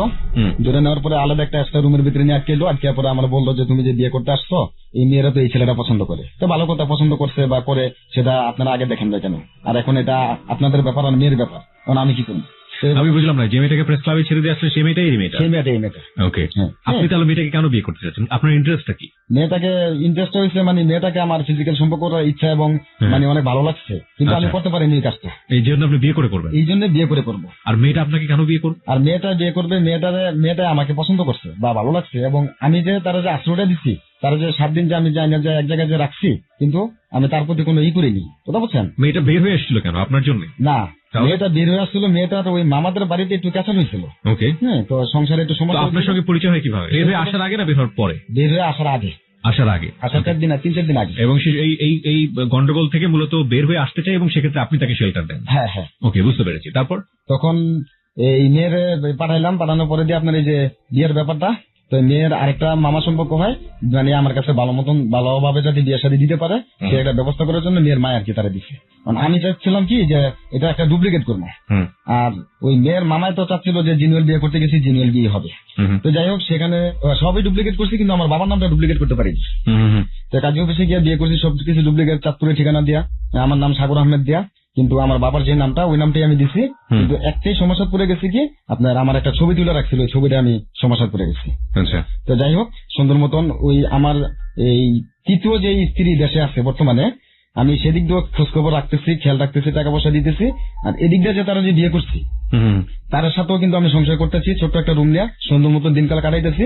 এখন আমি বিশাল ধরনের টেনশন করতেছি, এটা আমি কি করলাম, এটা তো আমি একটা হাসতে হাসতে পাপ করলাম, এখন কানলোতে পাপ হবে না, এটা আমি কি করলাম। আর মেয়েটা তো কোনো সমস্যা না, মেয়েটা তো কোনো দোষ নেই, কিন্তু এই মেয়েটার শুধু শুধু আমি কেন করলাম এটা। এখন আমি পারতেছি না মেয়েটার কাছ থেকে বের হইতে। তো এক পর্যায়ে মেয়েটার আস্তে আস্তে ঠান্ডা মাথায় আমি বুঝাইতে 9 মাস কি 10 মাস পরে সত্য কথাগুলো বলছি মেয়েটার, যে আমি যদি কখনো তোমার কাছে সত্য কথা বলি তুমি কি কোনো সমস্যা করবা কিনা, বা আমার ক্ষতি করবা কিনা, বা তুমি টেনশন করবা কিনা। তখন সে আমার ওয়াদা দিছে সে কোনো কিছু বলবে না, কিন্তু সে জাস্ট শুনবে, আমার যদি কোনো কিছু খারাপ ধরনের বা ভালো ধরনের কিছু থেকে থাকে। তখন তার আমি বলছি যে দেখো আমি কিন্তু এমনি বিয়ে করছি, আমার ওয়াইফ আছে দেশে। তখন সে খুশি, সে বললো যে ঠিক আছে, এটা তো আপনার ভুল, মানে সে হাসতে হাসতে বলতেছে, রাগের মাথায় না, এটা ভুলটা হয়েছে আপনার ওয়াইফ আছে ভালো কথা, আপনি আমার কেন বিয়ে করলেন, আর বিয়ে যখন আমার করছেন এখন কেমনি কি করবেন আপনি চিন্তা ভাবনা করে দেখেন, আপনি ভাবেন আমরা ছাড়তে পারবেন না, তারও ছাড়তে পারবেন না, এ বললো। তো যাই হোক, তার দিক দিয়ে আমি একটু সাপোর্ট পাইছি যে না, এত আমার খারাপ ধরনের কোনো কিছু দিতেছে না, যা দিতেছে ভালোই দিতেছে। তো এক সময় আমার নাম্বারে দেশের থেকে ফোন আসে, তো আমার ওয়াইফে ফোন দিতে পরে ও রিসিভ করে, তো রিসিভ করলে দেখা গেছে ওই ফোনটা চুপ করে শুনে, কিন্তু শুনতে গিয়া আমি গোসল করতেছি, মোবাইলে ঘরে চার্জে দিয়া, কিন্তু ও আমার টোটালি এভাবে মোবাইলটা লয়ে নিচ্ছে, মোবাইলটা লয়ে প্রত্যেকের নাম্বারে একটা করে মিস কল দেয়। তো আমার বড় ভাইয়ের নাম্বারে মিস কল দিল, আমার বড় ভাই ব্যাক করলো, আমার নাম্বার তো চিনে, তো ব্যাক করার পরে দেখে যে মেয়ের কণ্ঠ। তখন আমার বড় ভাইয়ের সাথে কথা বললো যে আমি সেলিমের ওয়ার্ক লাগি এই ব্যাপার আমার বিয়ে করছে। তখন আমার বড় ভাই বললো যে আমার বড় ভাই আছে রাজধানী সুপার মার্কেটে থাকে, তো তুমি ওনার কাছে যাও, ওনার নাম্বার দিই। তখন নাম্বার দিছে, তো নাম্বার তো আমার সেই সেভ করা। তখন ওই যে ভাইটা সাংবাদিক, ওই তার কাছে গেছে, তার মামারে নিয়ে, তার মামা যেটা সাংবাদিক তারা ফোন দিচ্ছে। তো ফোন দেওয়ার পরে তার মামারে নিয়ে গেছে যে দেখেন আপনার ভাই তো এই করছে, এখন বিয়ে করছে, আগে বাড়িতে বউ আছে, পোলাপান আছে, আবার এখন আমারে করছে, এখন কেমনি কি করা যায়। তো নাই কি করলো, এইভাবে ভাইয়ের কাছে সবকিছু বললো। তো ভাই আবার বাড়ির অ্যাড্রেস দিয়ে দিচ্ছে, আমাদের বাড়িতে লোকেশন দিয়ে দিচ্ছে, কিভাবে যাইবো, কোন জায়গায় যাইবো, কি নামে চিনবো, সবকিছু আর কি বলে দিচ্ছে। তো এক সময় ওই যে আমার সেট দিয়ে ঘরে আসছে। তো রাত্রেবেলা আবার আমি কি করছি, ওই দিনকে আসছি, ওরে খুঁজা না পায়া আমার নাম্বারে ফোন দিছি, কথা বললা, দেখি যে বন্ধ সেট। তো ওই শুয়ে রয়েছে, আমি ওর হিটানের ভিতরে হাত দিয়ে দেখি যে বালিশের তোলে আমার সেট করে রয়েছে। আমার সেট রয়ে দিচ্ছি, আমার সেট দিয়ে আমি জিত করে যে এই কাজটা কেন করলো, এতগুলো জিনিস ছড়াইলো কেন, আমার কাছে বলছে যে আমার কোনো কিছুই করবে না, জাস্ট আমাদের কিভাবে কি করতে হবে সেটা আমাদের দিয়ে কি আমারই করতে হবে সেটা বলে দিচ্ছে, সুন্দর ডিসিশন দিচ্ছে। কিন্তু এখন আবার সে এত কিছু এলোমেলো কেন করে। তা আমি জিত করে কি বললাম, বাড়িতে গেলাম। ও আবার আমি যেদিন বাড়িতে গেছি ঠিক তার 4 দিন পরে বাড়িতে গেল। তো বাড়িতে যাওয়ার পরে এমন ধরনের একটা বিশৃঙ্খলা সৃষ্টি হয়েছে, কিন্তু ও কিন্তু বিশৃঙ্খলাটা সৃষ্টি করতেছে না, করতেছে কিন্তু আমার তৃতীয় স্ত্রীর কথা হয়েছে যে আমি তো বউ দেখা বিয়ে করিনি, আমার বিয়ে করার পর আরেকটা বিয়ে করছে, সেটা তো আমার দেখার বিষয় না, আর আমি সতীনের করে কেন করবো। আর মেয়ের কথা হয়েছে যে আপনি আমার বিয়ে করছেন, এখন আপনি আমার কোথায় রাখবেন, কিভাবে রাখবেন, সেটা আপনার ব্যক্তিগত ব্যাপার, আপনার বউ আছে থাকুক। মানে এটা হয়েছে এই চতুর্থটার কথা, আমার ছোট বউর কথা, যে আপনার বউ আছে ভালো কথা, আমি আপনার বউ লোকে মেনে খাবো, কিন্তু তৃতীয় বউ এটা মানতে চায় না। আচ্ছা, তো এখন লোকজন অনেক জমে গেছে গা, তো কেমনি কি করা যায়। তো লাস্ট পর্যায়ে আমার এই চতুর্থ বউরে আমি লঞ্চে উঠে দিলাম একবার, আমি নিজে আয়া আমার এই তৃতীয় বউরে আমি বুঝা বললাম যে দেখো আমি যেমনিও করে একটা ব্যবস্থা করি, তুমি টেনশন করো না। হ্যাঁ, আর না তো জানি যে আমার যদি একটা মামলা করবো তখন একটা সমস্যা দেখা দিব। তো আমি লঞ্চে আসলাম, আইসা আমার চতুর্থ বউরে লঞ্চে উঠে দিলাম, বিছনা করে টুটা দিয়া আমি টলার উঠে চলে গেলাম, আয় পড়লাম। জাস্ট আমি একটা হোটেলে পানি খাইতে ঢুকছি, 2টা পিস দিকে চায় দেখি আবার আমার ওই চতুর্থ বউ পিছনে টলার দিয়ে আবার চলে আসছে। আইসা বলে আমার যাইতে ইচ্ছা করে না, আমার মন টানতেছে না, তুমি কি করবা সেটা করো, আর নাহলে আমি যাবো না। তো কি করা যায়। তো এর ভিতরে একটা কথা আমি যেটা কইতে ভুলে গেছিলাম গা, যেদিনকে আমার চতুর্থ স্ত্রী গেছিল বাড়িতে, সেদিন রাত্রি আমাদের এলাকার কিছু লোকজন আছে মুরব্বী, ওই মুরব্বীরা চেয়েছিল আমার ওয়াইফকে দিয়ে আমার বিরুদ্ধে মামলা টামলা করানোর জন্য, মানে চতুর্থ ওয়াইফকে দিয়া, কিন্তু পারে না একমাত্র আমার জন্য, দেখছে যে আমি বড় অধিকার দিয়ে দিচ্ছি। তো আমার ওয়াইফে আমি সান্ত্বনা দিলাম কি যে ঠিক আছে তুমি ঢাকা যাও, আমি ঢাকা আসতেছি 1 সপ্তাহের ভিতরে, আমি আইসা একটা ডিসিশন নিতেছি, তুমি টেনশন করো না। এখন তুমি আমার নিয়ে যদি একটা বিশৃঙ্খলা সৃষ্টি করো, তুমি আমারে পাইবা না, আবার আমার তৃতীয় স্ত্রীও আমারে পাইবা না। মাঝখানটা আমি আমার কেস মামলা হইব বা জেলজুল থাকতে হইব, বিভিন্ন ধরনের কিছু হইব, তখন এটা কিছুই হইব না, তোমাদের কাছে তোমরা কেউ ঠিক মতন পাইবা না, মাঝখানটা একটা গ্যাঞ্জাম সৃষ্টি হইব। তো যাই হোক ওরা বুঝাইছে, বুঝটা মানছে, কিন্তু কথা দিয়ে মানছে যে ঠিক আছে আমি বুঝ মানবো, আপনার একটা কথা আছে। কি কথা? যে আপনার কথা আমি রাখবো, আমার কথা আপনি রাখতেই। তো কেমন? আপনার মন মতন, আপনার সাথে আমি যতদিন এই 1.5 বছর ধরে চলছি, 1.5 বছরে আপনার ভিতরে আমি যেটা পাইছি অন্য কারো ভিতরে পাবো কিনা তা জানি না, কিন্তু আপনার কাছে আমার একটা অনুরোধ, আপনি আমার এই অনুরোধটা যদি রাখেন তাহলে আমি যাবো, আর নাহলে আমি আপনার সংসারতে কখনো যাব না। এ বললো আমার চতুর্থ স্ত্রী। তো কিরকম যে আপনি নিজে চয়েস করে যে কোনো ভালো একটা ছেলে দেখা আমাকে বিয়ে দিয়ে দিবেন। ওকে, এই আর কি বললো আমার চতুর্থ স্ত্রী। তখন এই বিষয়টা আমি চিন্তা করতেছি যে আমার ওয়াইফ আমাকে এই কথা বললো, তখন তার সাথে তো আমার যোগাযোগ করতে হয় বা ভালো মন্দ জিনিসটা বুঝতে হয়। তো ঠিক আছে আগে ওরা পাঠাইলে আমি আমার মাথা মোটা ঠান্ডা হোক, তারপর আমি ঢাকা আসি, তারপরে কেমনি কি করা যায় দেখি। তো আমি 1 সপ্তাহ পরে ঠিকই ঢাকা আসলাম, আমার তৃতীয় স্ত্রীতে বুঝা বুঝলা। তো ঢাকা আসার পরে দিয়ে আমার ওই চতুর্থ স্ত্রীর সাথে দেখা করলাম, বললাম যে না এবার বলো কি সমস্যা বা কেমনি কি করা যায়। তখন আমারে বললো যে আপনি আপনার মন মতন এবং আপনার পছন্দ মতন আপনি যে কোনো ভালো একটা ছেলে দিকে দিয়ে দিবেন, যেহেতু আমার বাবা মা গরিব বা আমার বড় কোনো ভাই নাই, কিন্তু আমারও তো একটা গার্জেনের দরকার। আর আমি যদি আপনার গার্জেন হয়ে যদি থাকতে চাই, আপনার জীবনে বিশাল ধরনের গ্যাঞ্জাম সৃষ্টি হইবে, আপনি কখনো সফলতা হইতে পারবেন না। মানে ওই মেয়েটার কি বললো আমার ওয়াইফ। তখন আমি মাথার ভিতরে ঢুকাইলাম জিনিসটা যে আসলে ও যে কথাটা বলছে, কিন্তু আমি যদিও ওরে যদি ছেড়ে দেই, যদি টাকা পয়সাও দিয়ে দিই, কিন্তু ছেড়ে দেওয়ার পরে ও দেখা গেছে আরেকটা ছেলে সংসার করলো করবো, সেই ক্ষেত্রে ওর জীবনে সেই ছেলেটা ভালো হইতে পারে, খারাপ হইতে পারে। তো ও যখন এভাবে বলছে, তার সাথে দুজনে মিলামিশে উভয় পক্ষে মিললাই আমি তারা ভালো একটা ছেলে দিকে দিয়ে দিই। তখন তার কথা অনুযায়ী, তার কথা রাখতে গিয়া সে তার মাথা শুয়ে আমার শপথ কাটাইতে পরে আমি তারে ভালো একটা ছেলে দিকে দিয়ে দিচ্ছি। ওই ছেলের সাথে